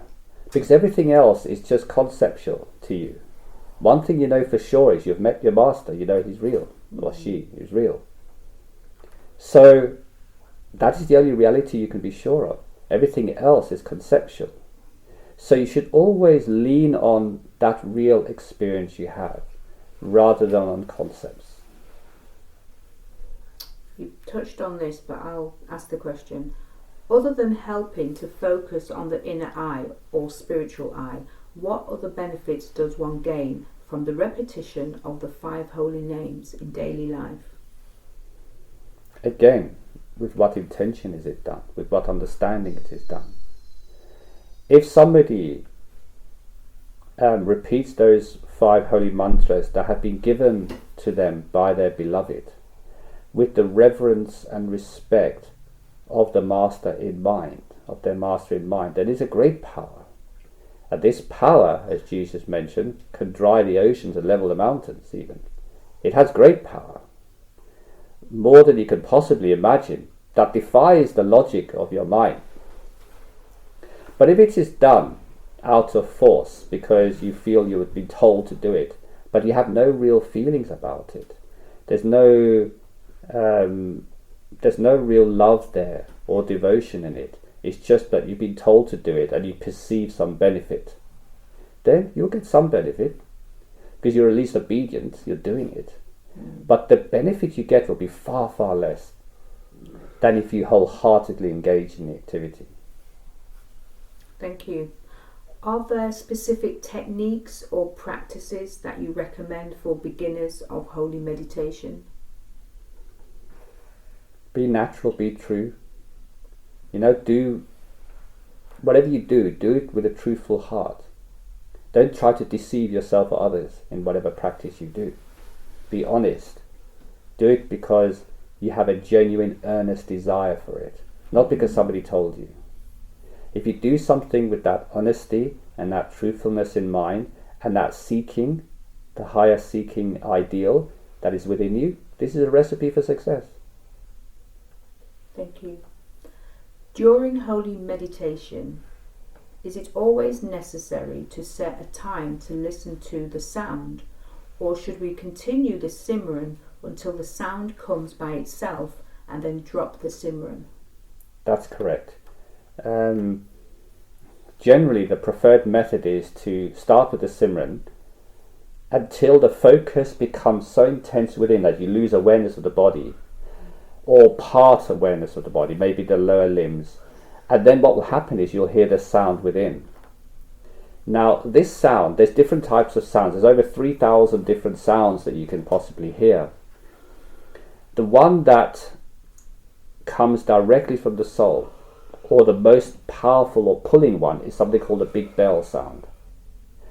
But this, they call it Anhad Shabad in Gurmukhi.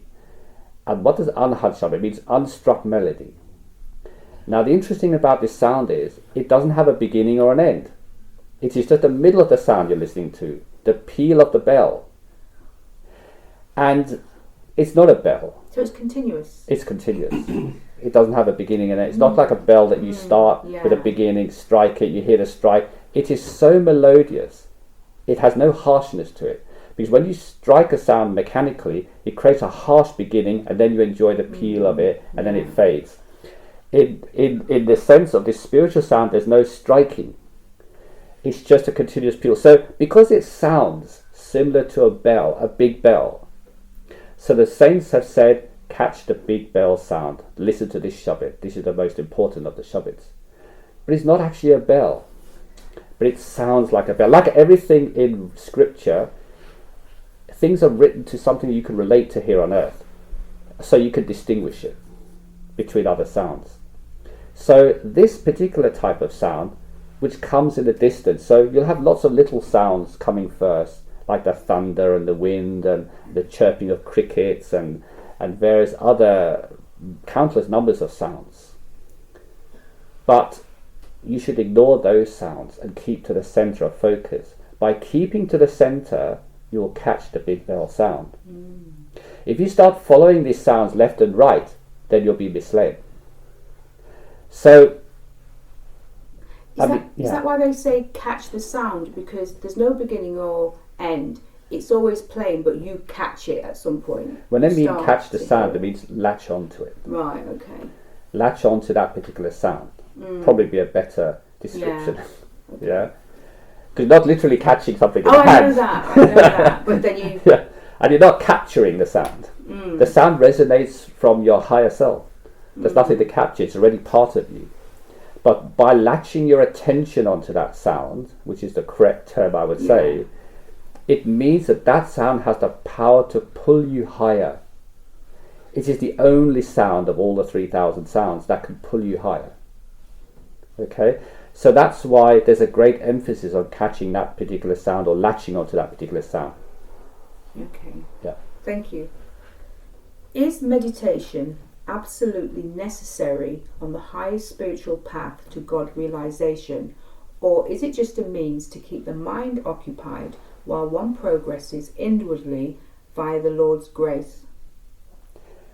Yes, that's correct. Again, if I have to be perfectly truthful and honest here, since the question's been asked, meditation in itself doesn't take you home. It doesn't take you anywhere as such.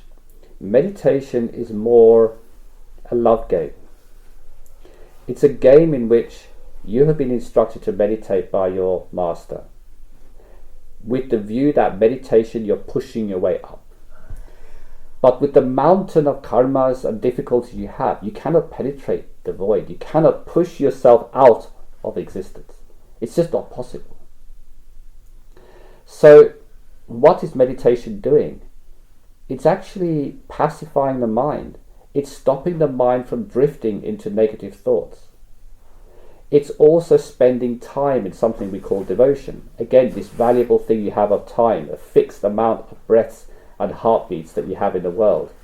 If you spend them in devotion to the Lord, and that devotion has been told to you in this way, for example, meditation, then that itself yields grace that allows you to be pulled up further and further. So this is where the effort and grace idea comes in. The effort earns grace, and grace gives you the means to do the effort. Actually, all is grace. The effort part is what is observed in you. You are doing this, you're taking part in this activity, and you are saying, I am putting this effort in. But actually it's not. It's the grace that's making you put the effort. But then you get the reward of that effort. It's a game.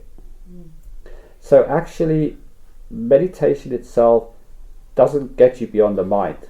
Meditation is only done by the mind for the mind. It allows the mind to be convinced that there is something more than the physical. It allows the mind to see its own self.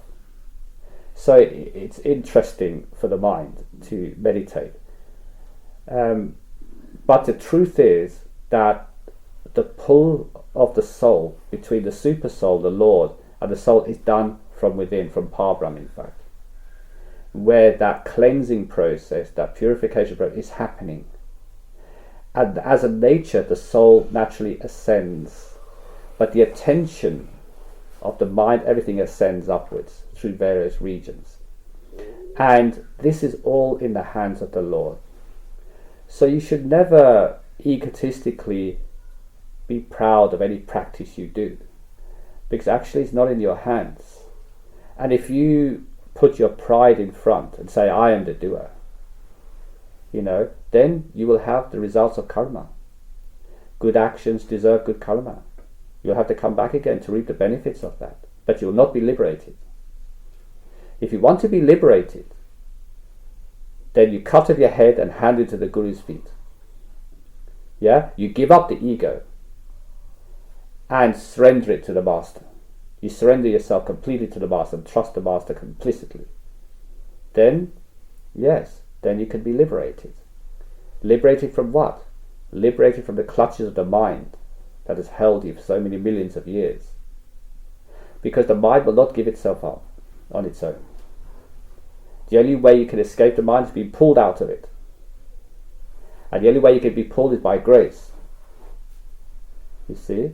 So, because the system of karma is of doing and thinking, when grace manifests in the lower realms, it manifests as thoughts, intentions, and actions. So when you perform a certain thought, intention, and action, because of that grace, then you have an ability to rise the ranks of the mind and maya to the very top until you can be just pulled out.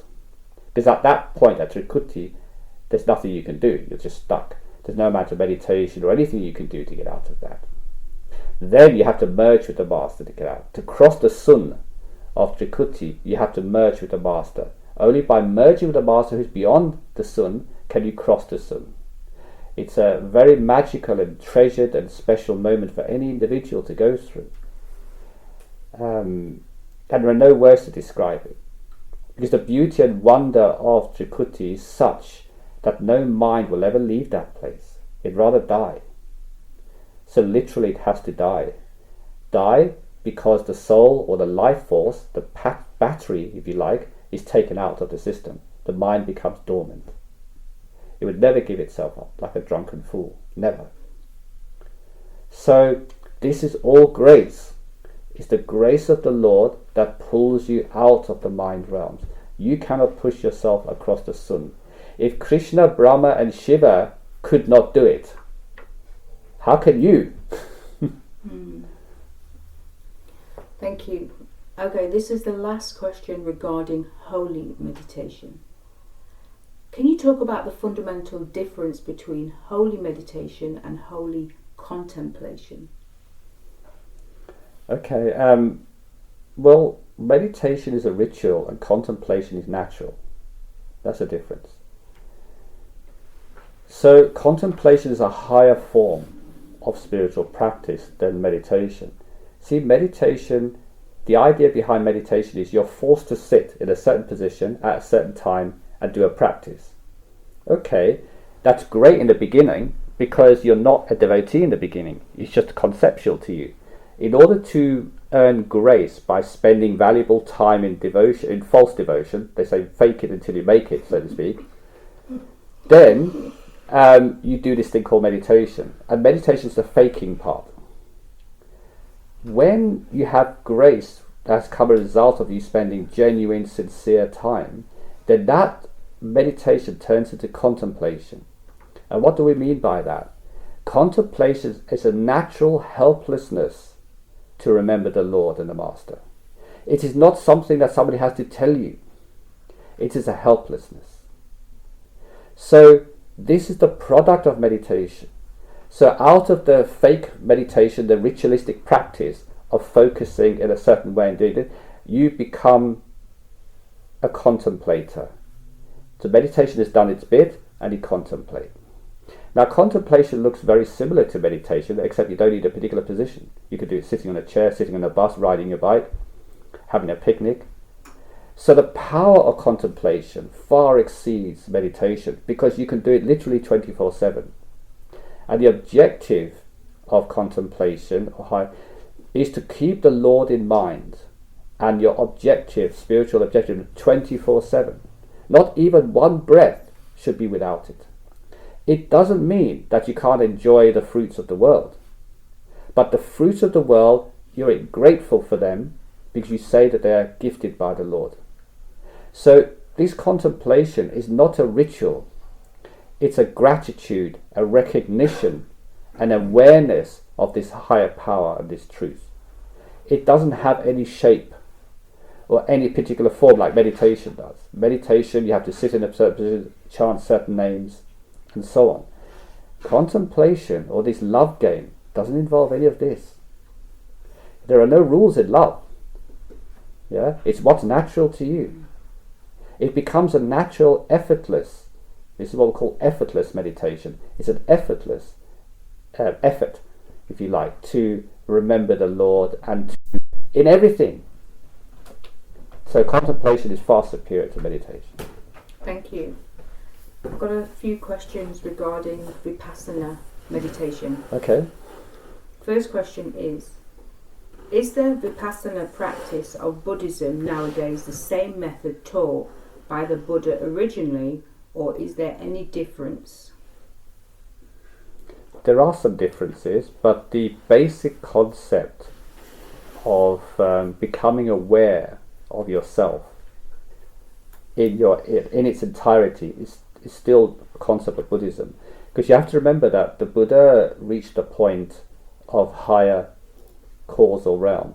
He attained a point at the sun when nothingness existed. That's why he claimed that that the origin of everything is nothing. You go back to nothingness, because that's what he found. Where he couldn't cross the sun.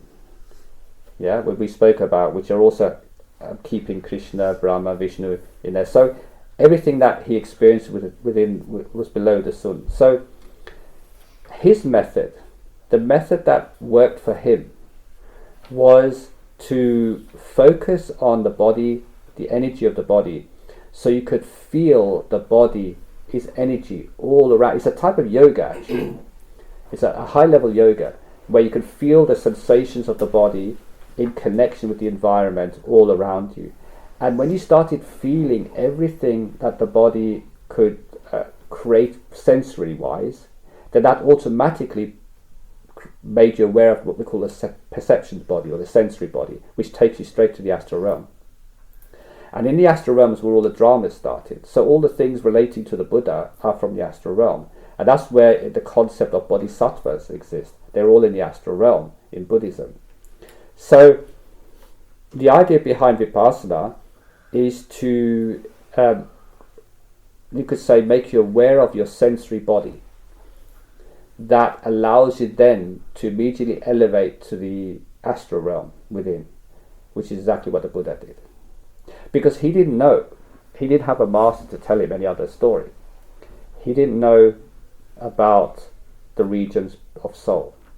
So everything was about your identity, who you are. One thing he knew about is, who am I? Yeah, he knew I being the character. So he perfected the mechanism of knowing the character and understanding the nature and power of this character.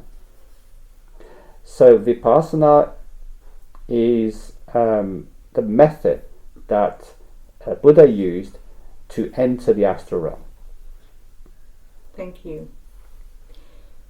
If Ishwar Puriji was the Buddha in a distant past life, as he has mentioned privately to close disciples, why did he teach this time the light and sound method of holy meditation, example Sant, and not mindfulness vipassana? Have there been any upgrades in between these incarnations of spiritual truth?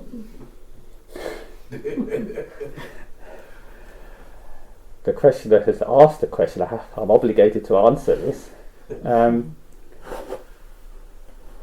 Yes, it is true that, and you can see actually, when we spoke about the way somebody incarnates life after life, and that the entire story is contained with a book of many chapters, and each lifetime is a chapter in a grand book of your existence in creation.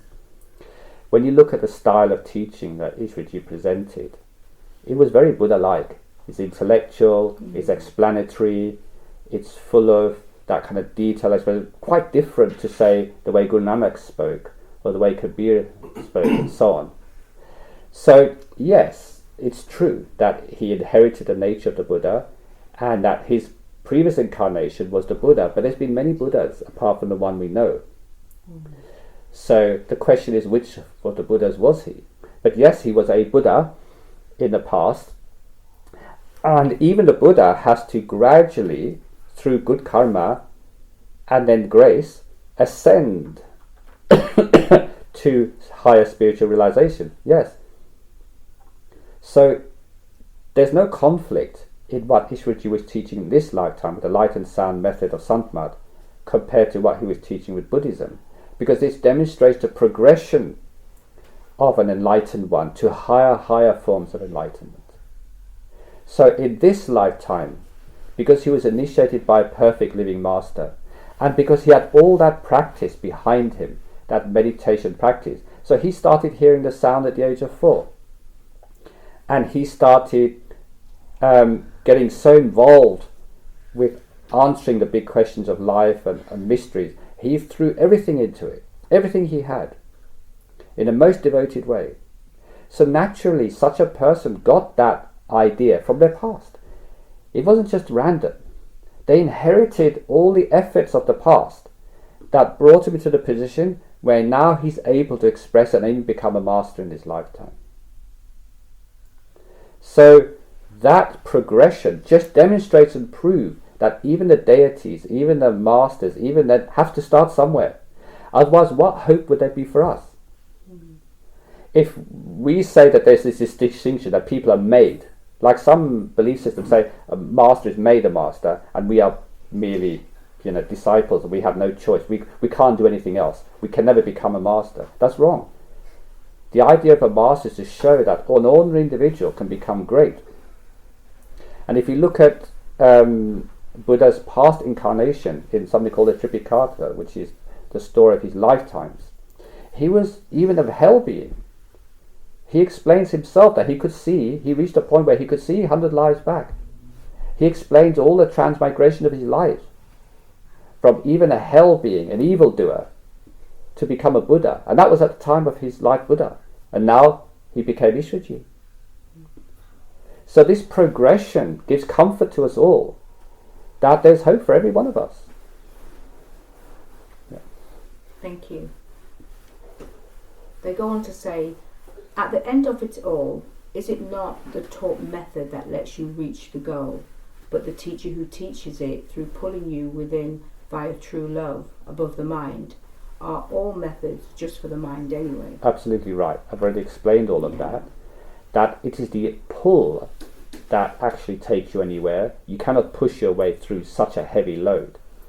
And the mind's role is to pacify the mind, keep it entertained during this process. The mind is like a monkey. And how do you keep a monkey entertained? If you create a pole and you tell the monkey to go up and down the pole, it's out of the way. So all spiritual practice is like putting the monkey on the pole, giving it instruction, because the mind needs instruction. It cannot act on its own. It follows instructions, right? That's the unique thing. So if you say to go up and down this pole, so all the spiritual practice that, right, the mind's out of the way, let's get on with the soul now. And that's exactly what these methods are all about, taming the monkey mind, they call it. True. Thank you. I've got some general questions now. Okay. And the first question is about ocean condensing. You might need to explain what that is at some point before you answer the question. Okay, here it is. In this era of human evolution, it is said that the holy ocean of the Supreme Lord condenses its totality of awareness into drops, units of consciousness, or individual souls for the sake of other experiences, according to Master Ishwar Puriji. Is this idea correct? And they go on to say, historically, many ideas such as the soul being a part and parcel of the Lord, or that souls are created by the Lord as separate entities to then be tested, etc. Which one is the real case, or is it all wrong or incomplete explanation? I would say it is a version of an explanation of what happens, because we have to use terms that we can relate to. Actually, there's no language to explain the origin of souls directly. But if we have to describe a process that we can identify with, then Ishwarji is absolutely right. That consciousness universal consciousness, condensed a special part of itself into droplets or units of individuated consciousness, which then became souls, with all the power and glory of the collective consciousness, the universal consciousness, in that individuated one. So the ocean has become a drop. Yeah, and this is where the ocean condensing idea comes into when you asked earlier. That the ocean has become a drop. Not that the drop is part of the ocean. Now this is an interesting thing. This is where it defies the mind. Because actually, if that is true, that the ocean has become a drop, and there are countless drops in the ocean, in creation, then that means all of them are the ocean. But they look divided, they look like the many. The division is illusory. There's only one. But for the sake of expressing creation, expressing power and glory, the one has apparently divided itself up to the many. And how has that happened? Because the one has condensed itself into droplets. And we call these individuated droplets souls. It is a way of describing things. It is not actually how it happens in a real sense, because that is inexplainable to you. You have to go and see it in motion to understand. Firstly, the moment you start using things like ocean and drop, you have a boundary. An ocean has a limit. A drop has a limit. But the interesting thing is, when you go to the level of Parbrahm, which we talk about the level of the soul, what actually happens to you there? When you let go of the mind, which is like a cage trapping you, you expand infinitely in all directions. You are self-aware, so self-realization means awareness of the soul. What does that mean? Infinitely, wherever you look, you see your glory. Your glory. No other glory. Your glory. You are everything at that point. But at the same time, it is said that you're an individuated soul. Yeah? And you have to merge with the collective of souls. From the mind's point of view, this is a contradiction directly. At once, you are everything, because that's your actual experience. But on the other hand, the literatures and the masters tell you that you're individuated. But then, on the other hand, they say there's only one. There's only the Lord everywhere.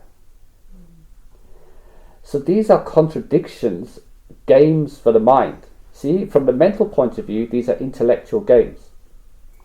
But from an experiential point of view, from the level of the soul, it makes perfect sense. Because there's no limits. The limits that we have imposed upon us by the mind do not apply from the third realm to the fourth realm to such kind. The limits don't apply. If you have no limits to possibilities, then there are no limits to possibilities. Anything is possible. But you can't describe it, because nothing here which has limitation imitates that what happens there. So we don't have a concept of that. You cannot even conceptualize it. Yeah. You cannot even theorize about it, which is why most masters say, why talk about these things? Because anything we say is not going to be true. It's just going to pacify the mind in some way. So Ishwarji was trying to do exactly that. You know, a Western audience, you have to explain. And actually, other saints say that. It's not Ishwarji's creation. Many saints say we're the drop of the divine ocean of Satnam. You know, they all give that idea, because you have this big collective of souls, or the origin, and you have this unit of individuated soul, and it looks very much like an ocean and a drop. So we just say that, you know, because it's convenient. But the truth is far more mysterious than that. The truth defies all logic and the mind. That actually it is the one. And the only difference is, even the creation of souls is not real. These souls are mere attentions of the one, projected out of itself. to create an impression of individuation. So really there's only the one. So when Paltu Sahib says God, Guru and self are one, and there's only one, he's absolutely true. Because he realized by his own experience that there's only the one. So the entirety of creation that we look upon as separated into forms is not real. It is a projection of the attention of the one. And that projection of attention of the one, like rays of the sun, create the impression of individuation. But actually it's only the one. All rays that look up to the sun only see the one sun. If they look at their individuated forms, it looks like they're individuated. But their source is the one. Which one is true? You see, it depends on the perspective. It depends on how you're looking at it all.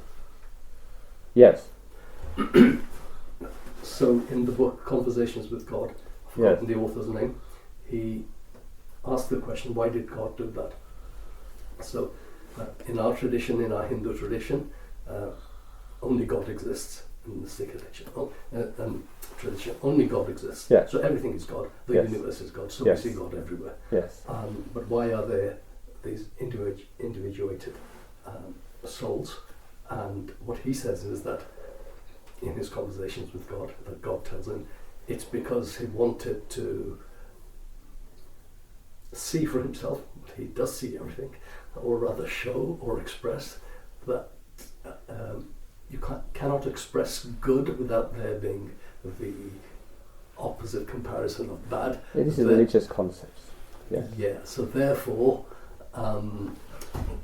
he wanted to know that. I don't like that. He does say he wanted to know that, but I don't. He already knows. He's all knowing. Because the very nature of God is omniscient, omnipotent, omnipresent. Omnipresent. Yeah. So, all knowing, all powerful, and all present. Yeah. No, he does say that many times because God wanted to know. Well, actually, that he's not God if you want to know. That's just a human interpretation. You have to forgive him for his limitations because he's on his journey, and as he discovers things, he has his own understanding.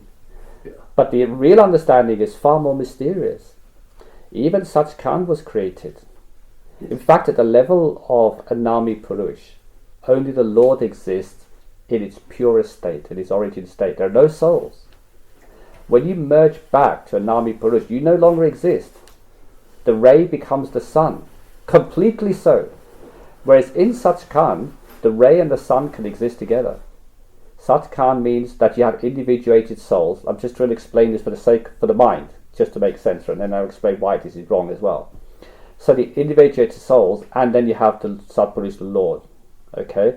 And when you look at it from the Lord's point of view, it's all one. Right? So these individuated souls are like jigsaws in a picture. Yeah? They all play a part in the whole. So they're all part of the whole, but they're also individual. You see? So that's Satgurus. Satgurus had to be created. Satpurush had to be created. So what is Anami Purush? What is this nameless region, this an indescribable region? The reason is because it doesn't exist in a sense that you can even relate to as an individuated soul, let's say. Because it is nothingness. It's a state of nothingness from which everything is created. Now the interesting thing about nothingness is the only state of existence from which every possibility can come, isn't it?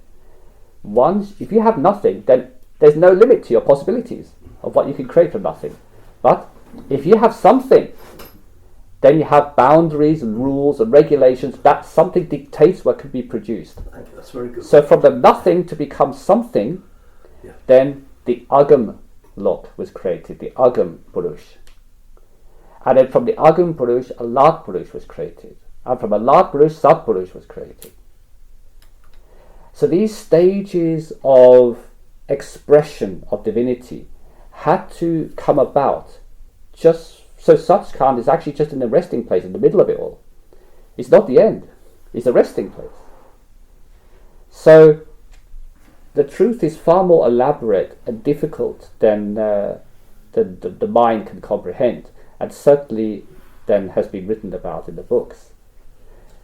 So perfect saints generally don't try to explain too much about these things, because it will confuse everybody. Because they'll say, well, then they'll start saying, well, what's the point of doing anything now?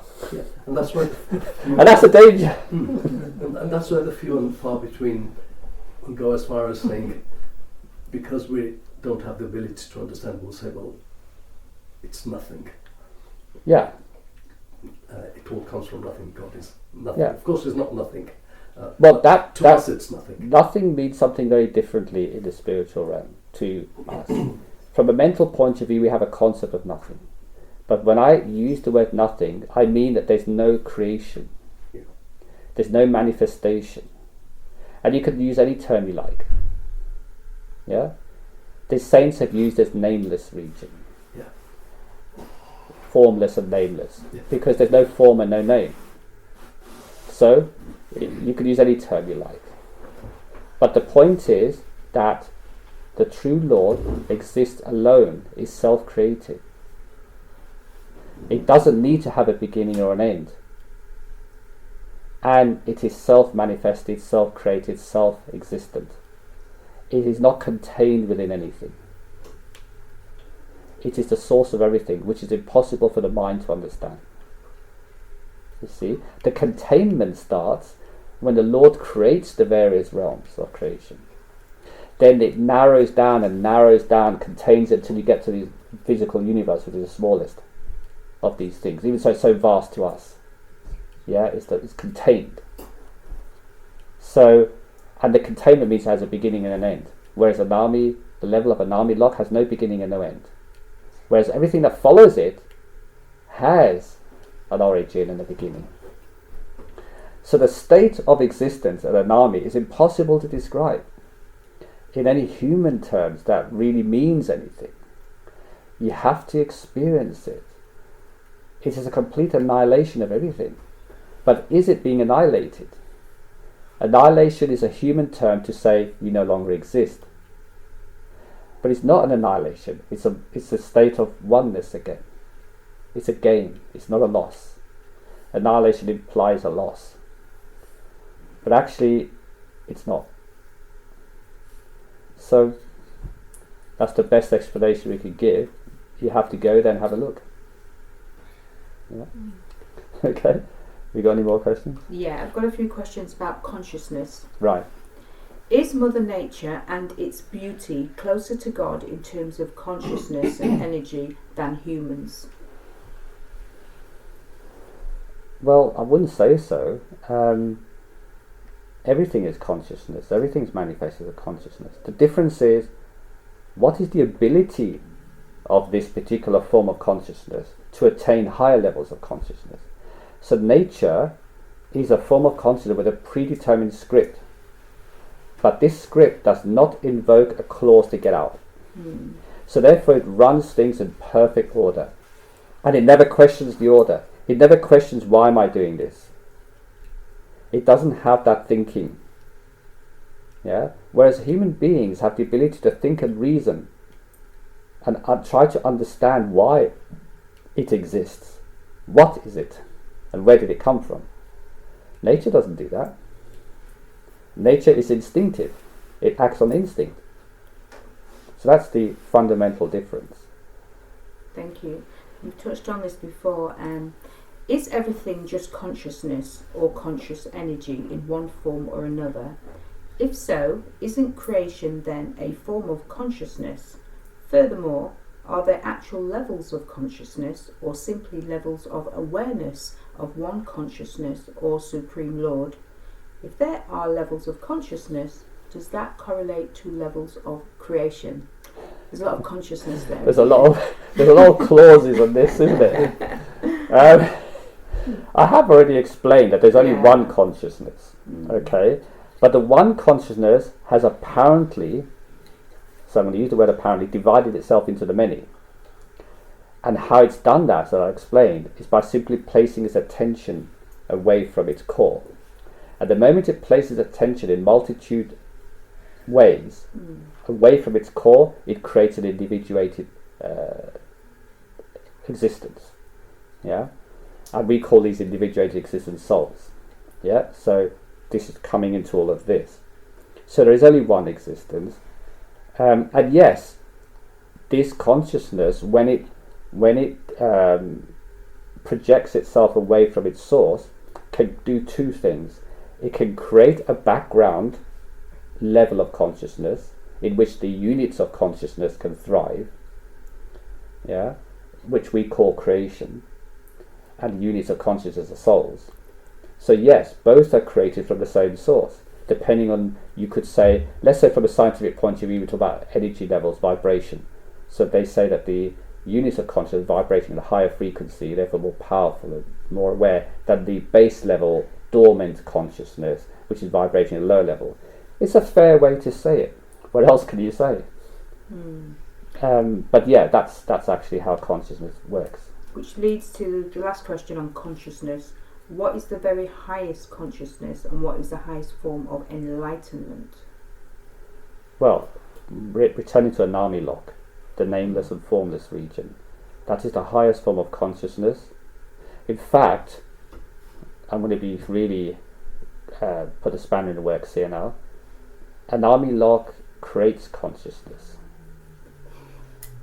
So consciousness is also created. You see? But what creates consciousness is something called will. Now, will, from our understanding, is a power that's contained within some sort of being. A being has will. Will doesn't exist on its own. So will is nothingness manifested consciousness. The moment consciousness was created, something was created. So when we talk about the division between Anami Lock and, say, Agam, the next level up, you'll not find a real description of Agam and Alak in many of the books, nowhere, because there's such difficult concepts to explain. But essentially, Agam is the region where consciousness becomes manifest. And in Agam Lock, there are still no souls. Okay? But there's a division now, because consciousness, or the ability to create something, manifested from nothing, which is Anami Lock. Right? Then consciousness has to divide itself up into attributes. Remember, the role of all of this kind of division is to create a creation. Yeah? To create a playground in which the Lord can enjoy His glory, His power. He worships Himself through us, through His creation. It is a self-worship. Nothing but the Lord. He's expressing His natural glory in creation. There's no other purpose to it. So, when Agam then creates Alak now is this universal consciousness, but it has conceptually, because it hasn't actually done it yet, it has conceptually divided itself up into attributes for the creation that is to come. Then, when this consciousness manifests itself into what we call God or Satgurus, now we have a head, we have a figurehead or an object of origin. So now these are no longer conceptual. So Satgurus is the beginning of an actual creation, in which Satgurus has the 16 objectives or attributes associated with it. So Satgurus is made up of these 16 attributes made manifest. So the difference between Alak and Satgurus and Satlok, Satgurus, is that we have now manifestation of a theory. Yeah? And that then goes on to produce the rest of creation in a manner that's been described quite well. Yeah? So you can see now how these layers exist. These layers or levels of existence or consciousness. But actually in Anami Pradesh there's no existence there even, because consciousness doesn't exist. But there is a will there, is there? There's something called a will. And even that, we're just using a term. And will is created? No. No. That's the hookup? Yeah. You know, this will is self-existent. It was never created. So it hasn't created itself even. Now this is which defies any explanation from the mind's point of view. And now you can see the dangerous road we're going down, because any words I use here now could be taken literally and out of context. But I have to use something. I have to say something that nearly equates to that. So this will, now when we look at will, it has no shape or form. Yeah? So it's a very good word to use, let's say, to describe something that doesn't exist in any form, but yet exists in something, as something. Yeah? So let's just say will. And Guru Nanak has used the word hukam, yeah, to explain this will, this divine will or divine command. Yeah. Okay. I've got a few more questions, but they're more worldly, you could say. So Okay. has anyone else got any spiritual questions? Then I'll move on. If they Yeah, go ahead. I wanted to ask a quick question about Babaji. When he finishes the satsang and Yes. decides to walk amongst the crowd, Yes. Sangha, Yes. what's the significance, what's the meaning behind that? It's giving the crowd what they want. He's an entertainer. He has to entertain the troops. So, because otherwise it'd be very unfair. Can you imagine when Babaji is holding his hand and he's looking at one side of the seated people, therefore not looking at the other? Does that mean only one side happens to get the darshan and the blessings, the drishti, and the other side are not? Is he unfair? No, he cannot be unfair. But for the sake of the Sangha, who want to see their leader coming out into the public, shaking hands, saying hello and all this thing, so Babaji does all of that. But the real form of Babaji is not the physical. The physical is limited. The real form is omnipresent there. So anyone who thinks of the Master, immediately he's there in front of them. He doesn't have to physically stand. But because he knows the level of understanding of the audience is such that they are only in the physical frame, so he has to do this grand tour. But I have to say that there is no significance of this spiritually. Spiritual benefit? No. What about darshan? Darshan's happening there, isn't it? If he glances at Even darshan and drishti is based upon the karmic connection. Do you really think... look, let me explain to you at the time of Guru Nanak. Yeah? So when Guru Nanak was initiating people, he went through a village once. He gave satsang for 3 days. He was a classic 3-day satsang guy. Then he offered initiation. So he initiated some of the locals. And he walked off into the sunset, never to be seen again. Right? Now these locals who were meditating and following the practice he had taught, do you really think they were missing out? Because they never saw him again? So somehow they're cursed? He spent all that time, he initiated them, placed his form within them, so they could contact the radiant form of the Guru within.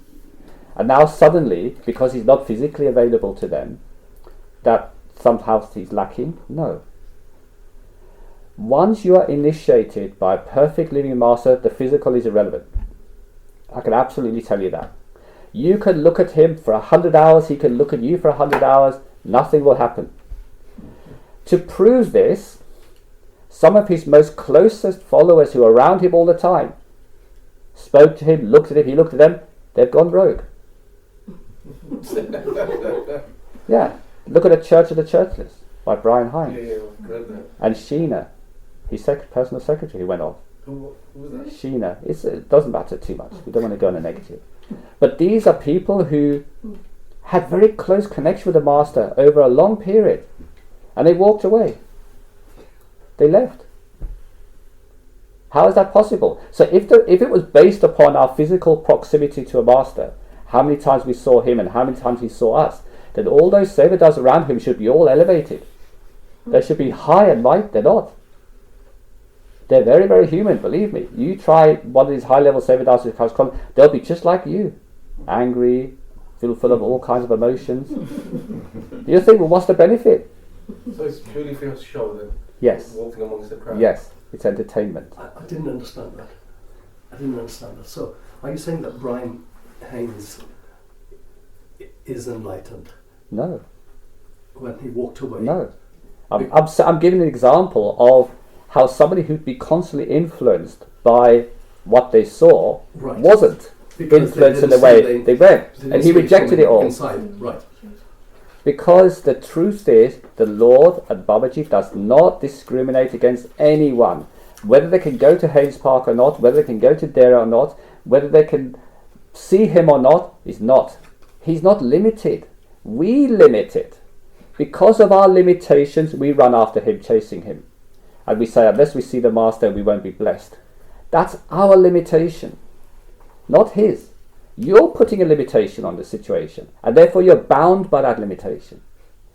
Yes? Then why is it that in one of ISTAuk Buddhist talks, talks about a great master saying that you should visit the master at least once a week, if not once a month, if not every 6 months or every year? Why is he saying, what's the point of visiting the master? Because, if you're initiated? not because it's necessary, but because humans are weak. They need that support.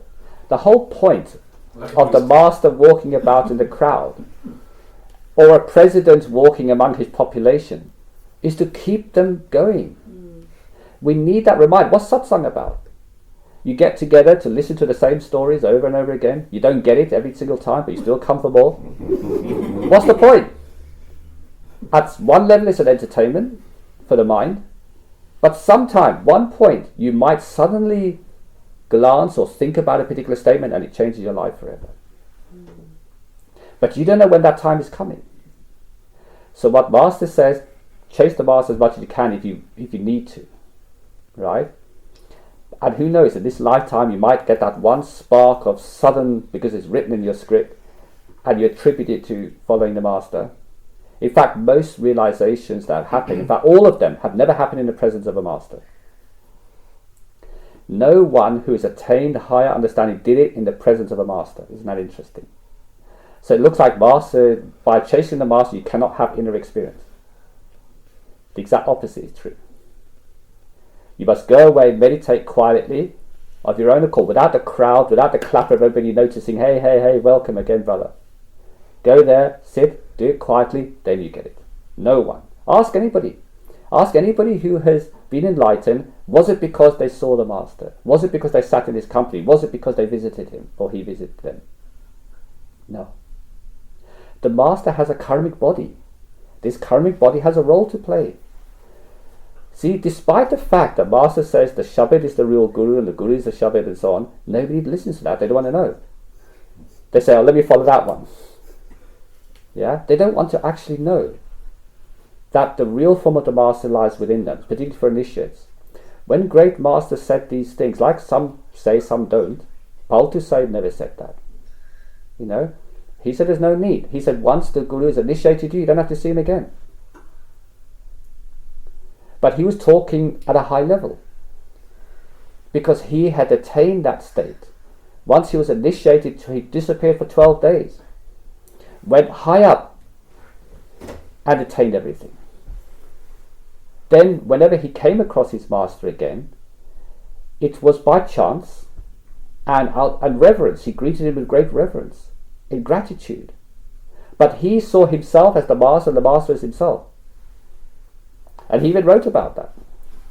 So he was a unique character, because he actually said it how it is. The name? The name? Paltu Sahib. Paltu, Paltu Sahib, yeah. He's an 18th century saint. His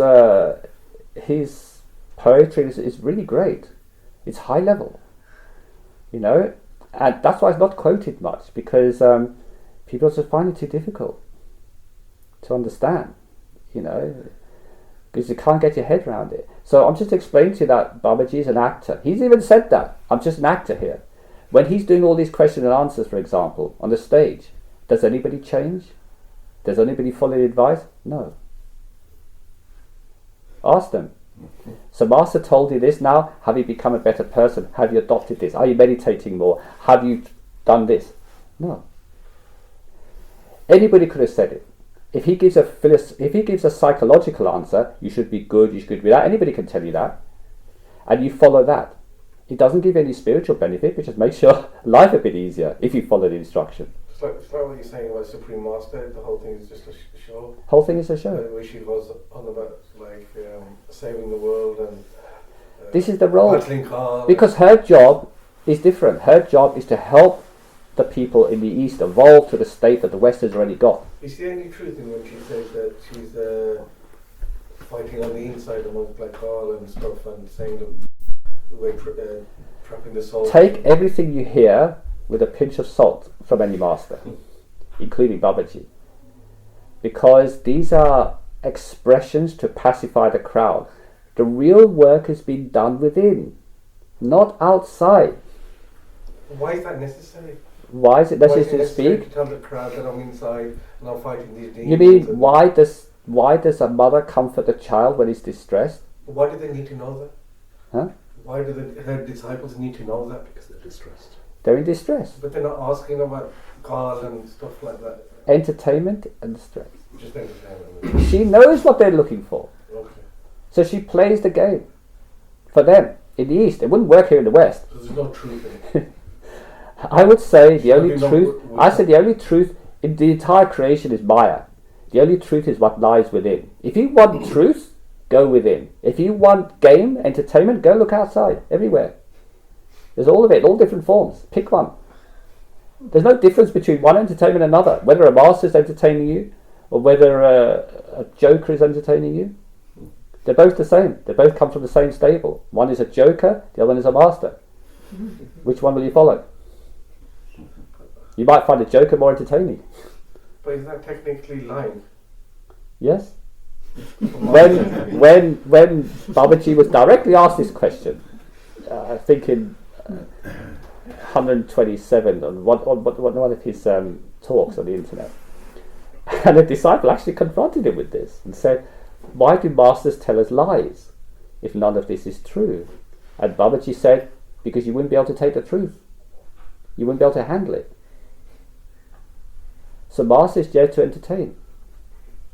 So when a master sits on a platform and he gives his speech, he gives his satsang, he's only doing it as a comfort for the audience, knowing full well that nothing he says is going to make any difference to them. Because if it did, then everybody will be transformed after that meeting. The master comes there as the comforter. The real work happens within. The outside is comforting. And when you no longer need that comfort, then you don't physically need to be there. You can start concentrating within and actually see the activity going within. So one of the ideas of meditation is to go within and see for yourself what the master is doing for you within. Far more than outside. He's not doing anything for you outside. The script has been written, you're fulfilling your karmic script. That's it. And when you feel distressed, you go running after the master. And you see the master, you feel happy again. It's like a painkiller. A painkiller doesn't cure your joint pain, your arthritis. It just relieves the pain. And when it wears off, you go back for another painkiller. And that's exactly how people use the master, like a painkiller. He's like a living painkiller. When they're in distress, they run after him. Get a bit of comfort. Yes, I saw master today, wasn't he great? Boom, I'm okay now for a few weeks. And when's the next time he's coming? What have they actually learned? Have they changed anything? Have they changed their attitude? Have they changed anything about themselves? Now, if they became transformed, I would say, wow, definitely go and chase after the master and grab hold of him. But no one I have spoken to, who's seen him hundreds of times, has been transformed one jot through that. They're still the same. So then what are you going there for? Comfort. Yeah, painkiller. So master is the living painkiller. And the Gurus knew this as well, Guru Nanak. So that's why when he left them, he said, "We shall not meet again in this lifetime, but you can meet me within." He explained directly, go within and see for yourself, because Shabad is Guru, Guru is Shabad. Yeah, so he directed them within. So the path of Sant is to see for yourself the reality of what you see outside. The outside is the show, the entertainment for the mind. The inside is the truth. Go and seek the truth within, and then all these things will become aware to you. Even if you enter the astral realm from which this script is written, you'll see the entire script. And you won't be baffled at all. You'll just stand back and laugh. You laugh at everybody running here and there, and you're just calmly sitting there. Because you know, if you truly believe that the Master is all powerful, all knowing, and all present, why do you need to chase after him physically? I can understand the newbies, the people who haven't been initiated yet, because they're trying to gain favour to get initiated in their mind. They're spending time out of their busy schedules to earn grace. Yes, for them. Once you're initiated, why bother? Yeah? But because people want to chase after the Master, so he brilliantly created this thing called seva. Right, I know what, let's keep the people quiet and entertained. Give them something called seva. He doesn't need seva. The Master doesn't want the hassle of all these buildings and these centres. It's for the people. And he said it. He says, it's for you people. You want this. You want to meet together and chatter. He says, it's not for me. I don't need this. So all these things, that he created a seva, so now people can come together with the excuse of not just watching him and not doing anything about it, but now they feel useful because they're doing something called seva. So now that they're taking part in seva, they start thinking, right, okay, I'm getting some brownie points here, and they're happy. It keeps them out of mischief, because if they're doing something in the world, they might do all kinds of things in the world, but put them in seva, they occupy.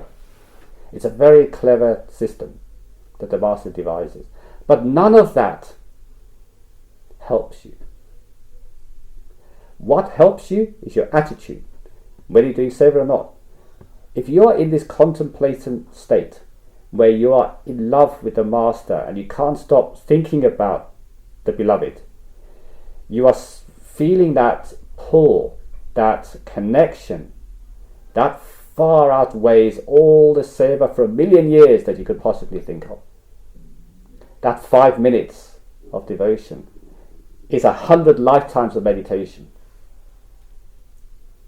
So the objective of all of this is to create within you that yearning.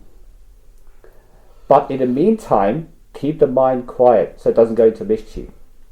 Because when generally, statistically, when people go and see Master, they behave themselves better for a while. They're less troublesome to the people around them. But eventually it wears off and they have to go back again. You see? And if Master was to tell the whole truth, the Sangat would disappear. He'd have no Sangat. So he has to keep up the charade. And he'll be the first one to tell you that. If you write to Master and say all this, he'll say, yeah, absolutely so. People have done. It's absolutely the case. He doesn't deny it, but nobody dare ask it. They're all scared. Because when you have a Master, they think judgmentally, because they judge. Master will judge me if I criticize or complain or whatever. But your complaints are justified. Master knows that. This is a cruel play. However, there is a way out. He said, instead of questioning all of this, just do the practice and see for yourself. Yeah? Look at it from your own eyes, your own understanding. Nothing will convince you other than that. Until you see for yourself, no words will convince you. They will satisfy the mind, they will create interest in you. They may even help to point you in a direction. I'm not saying that words are useless and that they don't have any meaning. At least they point you in a direction. But whether your karma allows you to walk in that direction and take that opportunity, that is in the script. So therefore, let's just all relax and party. Enjoy yourself. But when the time comes and you feel that pull within you, nothing can stop, not even your mind. Your mind has no power over the pull, believe me. You could be right in the middle of villainy and suddenly be struck by this overwhelming pull towards the truth. You'll drop your villainy tools and walk out and seek enlightenment. There's nothing to do with the mind. This path is acausal, which means it has nothing to do with the realm of the mind and Maya. It is a pull of the super soul to the individuated soul. But obviously the mind is attached to the soul. So as the soul is being pulled towards its source, the mind is being pulled along with it.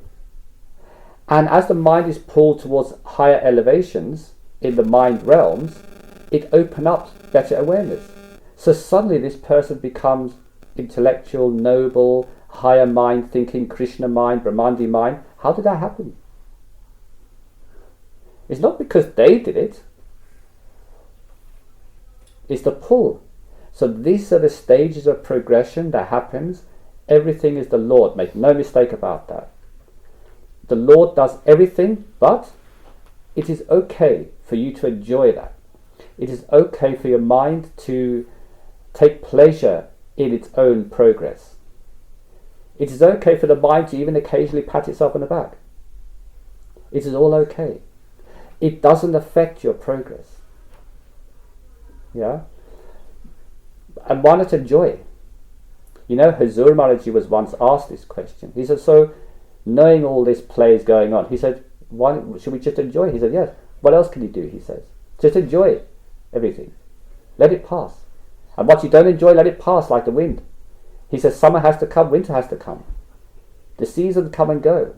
Nothing's forever. He said, even your sorrows come and go. Don't attach yourself to them. Let them pass. And when the good times come, enjoy it. He said, why not? He said, but don't attach to any of it. Everything will come and go. This life, one thing we can guarantee is change. You're changing every minute. Your circumstances are changing every minute. In 10 years' time, you're going to look different. Circumstances will be different. You have no control over that. If you can't control basically your own evolution, your own growth, what control have you got over anything? So just go with the flow in the best way you can at the time. And if you can, let that, as an initiate, let that pull of seeking the truth within you drive you. Feed it with energy. Let the mind feed it with a bit of energy of the mind, so the mind is less of a dragging obstacle. Because it's like carrying a heavy weight. You don't want a weight to pull you down. Yeah, you want to lighten the load. So if we can get the mind on board through all these talks and understandings, then what happens? The mind becomes your friend. It becomes your ally, not your enemy. And now suddenly you have a companion along this journey. The soul is going there anyway, but instead of dragging the mind in painful state, the mind is happily singing along the way. Who doesn't want to singing along the way than be dragged? So that's the role of all of this. You know, and spiritual practice helps you to become aware of these things. By doing your meditation, contemplation, it's giving you the means by which this realization can come within you as well. You don't have to listen to someone like me telling you. You can have it as your own experience. And then you can understand. So, when masters speak, they speak of their own experience. They speak of what they know. They don't need to open a book. Oh, let me see the answer. If any master or an enlightened one has to look into a book for an answer, he's not enlightened. He should know firsthand about what he's talking about. Yeah? Then he can explain it to you in a way that makes sense. And that explanation may go against some of the written literature, because it's written from a particular point of view by a scholar, maybe, or by somebody who tried to explain it to in a dumbed down version. Yeah? But the real truth is very fascinating, and you're so much more than body, clothes and food. But if you limit yourself to the body, the clothes and the food that you eat, then you're the one to suffer. But if you allow yourself to raise above these things, then everything is yours. The entire creation is yours. All the glory is yours. You know? And that's the objective of this path. And masters represent, or the enlightened ones represent, demonstrate the example of that. How they deal with all the difficulties in life. If they had no difficulties, then you'd say, oh, well, like some people say, only masters can attain that, we can't. I have heard that from satsangis. But when the master himself is going through difficulties, and he's handling it well, whether it's health, whether it's legal, whatever it may be, accusations, but he's still standing by his principles, still, giving the teachings, showing how to cope with these things. It's not affecting him at all. Then he's a living example to us that it is possible. Because after all, he's flesh and blood like us. He has to face scandals and this and that. So masters are living examples of what we can attain. If it was just in a book, it was just a theory, who would believe it? They will come up with all of these things like, oh, well, that's God. He can do what he likes. We can't. They've immediately stopped themselves from making any progress. But actually, despite your thinking and your mind limiting yourself, you're much more than that. And the fun thing would be, instead of watching all the dramas on the TV, why don't you go into your own drama within? Find the drama within you and find out how wonderful your existences have been and where you come from and the miracle of it all. Now that's a great drama. And you don't need to pay any Netflix fee for that. Yeah, it's within you all the time. So this is the emphasis, like Babaji keeps on saying meditate and meditate and meditate, because this is a method by which you can start seeing the drama for yourself. But he's also fully aware that only if the time is right will you do it. So he doesn't judge you if you don't. If you say to Master, I have never meditated, I'm useless, I'm the worst disciple in the world, he says, join the queue, have so many. Each one thinks they're really bad. Similarly, the ones who are attaining that and they're meditating and reaching the height, he doesn't say they're better. He says their time has come. It's us who differentiate and says, this one is a good satsangi, this one is a bad satsangi. Because that's human nature, to divide everything to good and bad, plus a duality. We live in a world of duality, so we love to do even with the masters. But the master doesn't see that. He says, right, that one has attained it already, so that therefore they've attained it. He doesn't say they're better than the beginner, because all are part and parcel of the same Lord. How can the Lord distinguish himself? It's like saying my right hand is better than my left hand. It's a nonsense. But from the Sangha point of view, the people who are very limited and actually don't realize how limited you are until you break through that limitation. You think you're so clever with all the thinking and talking and reading and investigating, and you think, wow, it's the bigger world. You think so much of yourselves for having this little grain of knowledge, like a grain of sand in the entire beach of knowledge you have, of the cosmos even. And you think you're great. This one sand says, look how great I am, dancing about. He's just a grain of sand, 1,000,000 of him. But if you become aware, if you go within and see your true greatness, then you have something to shout about.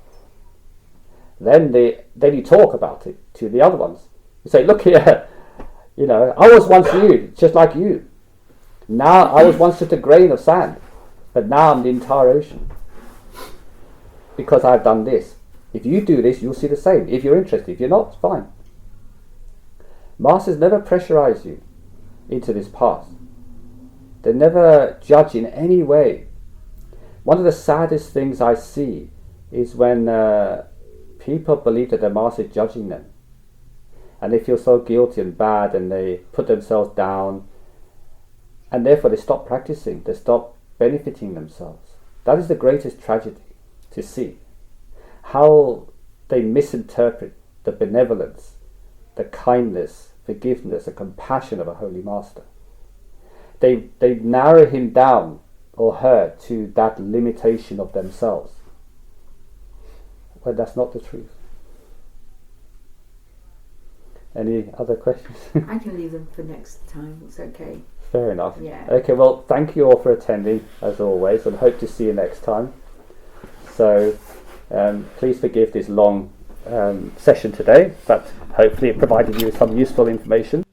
So dehi paje हार की save भजो गोविंद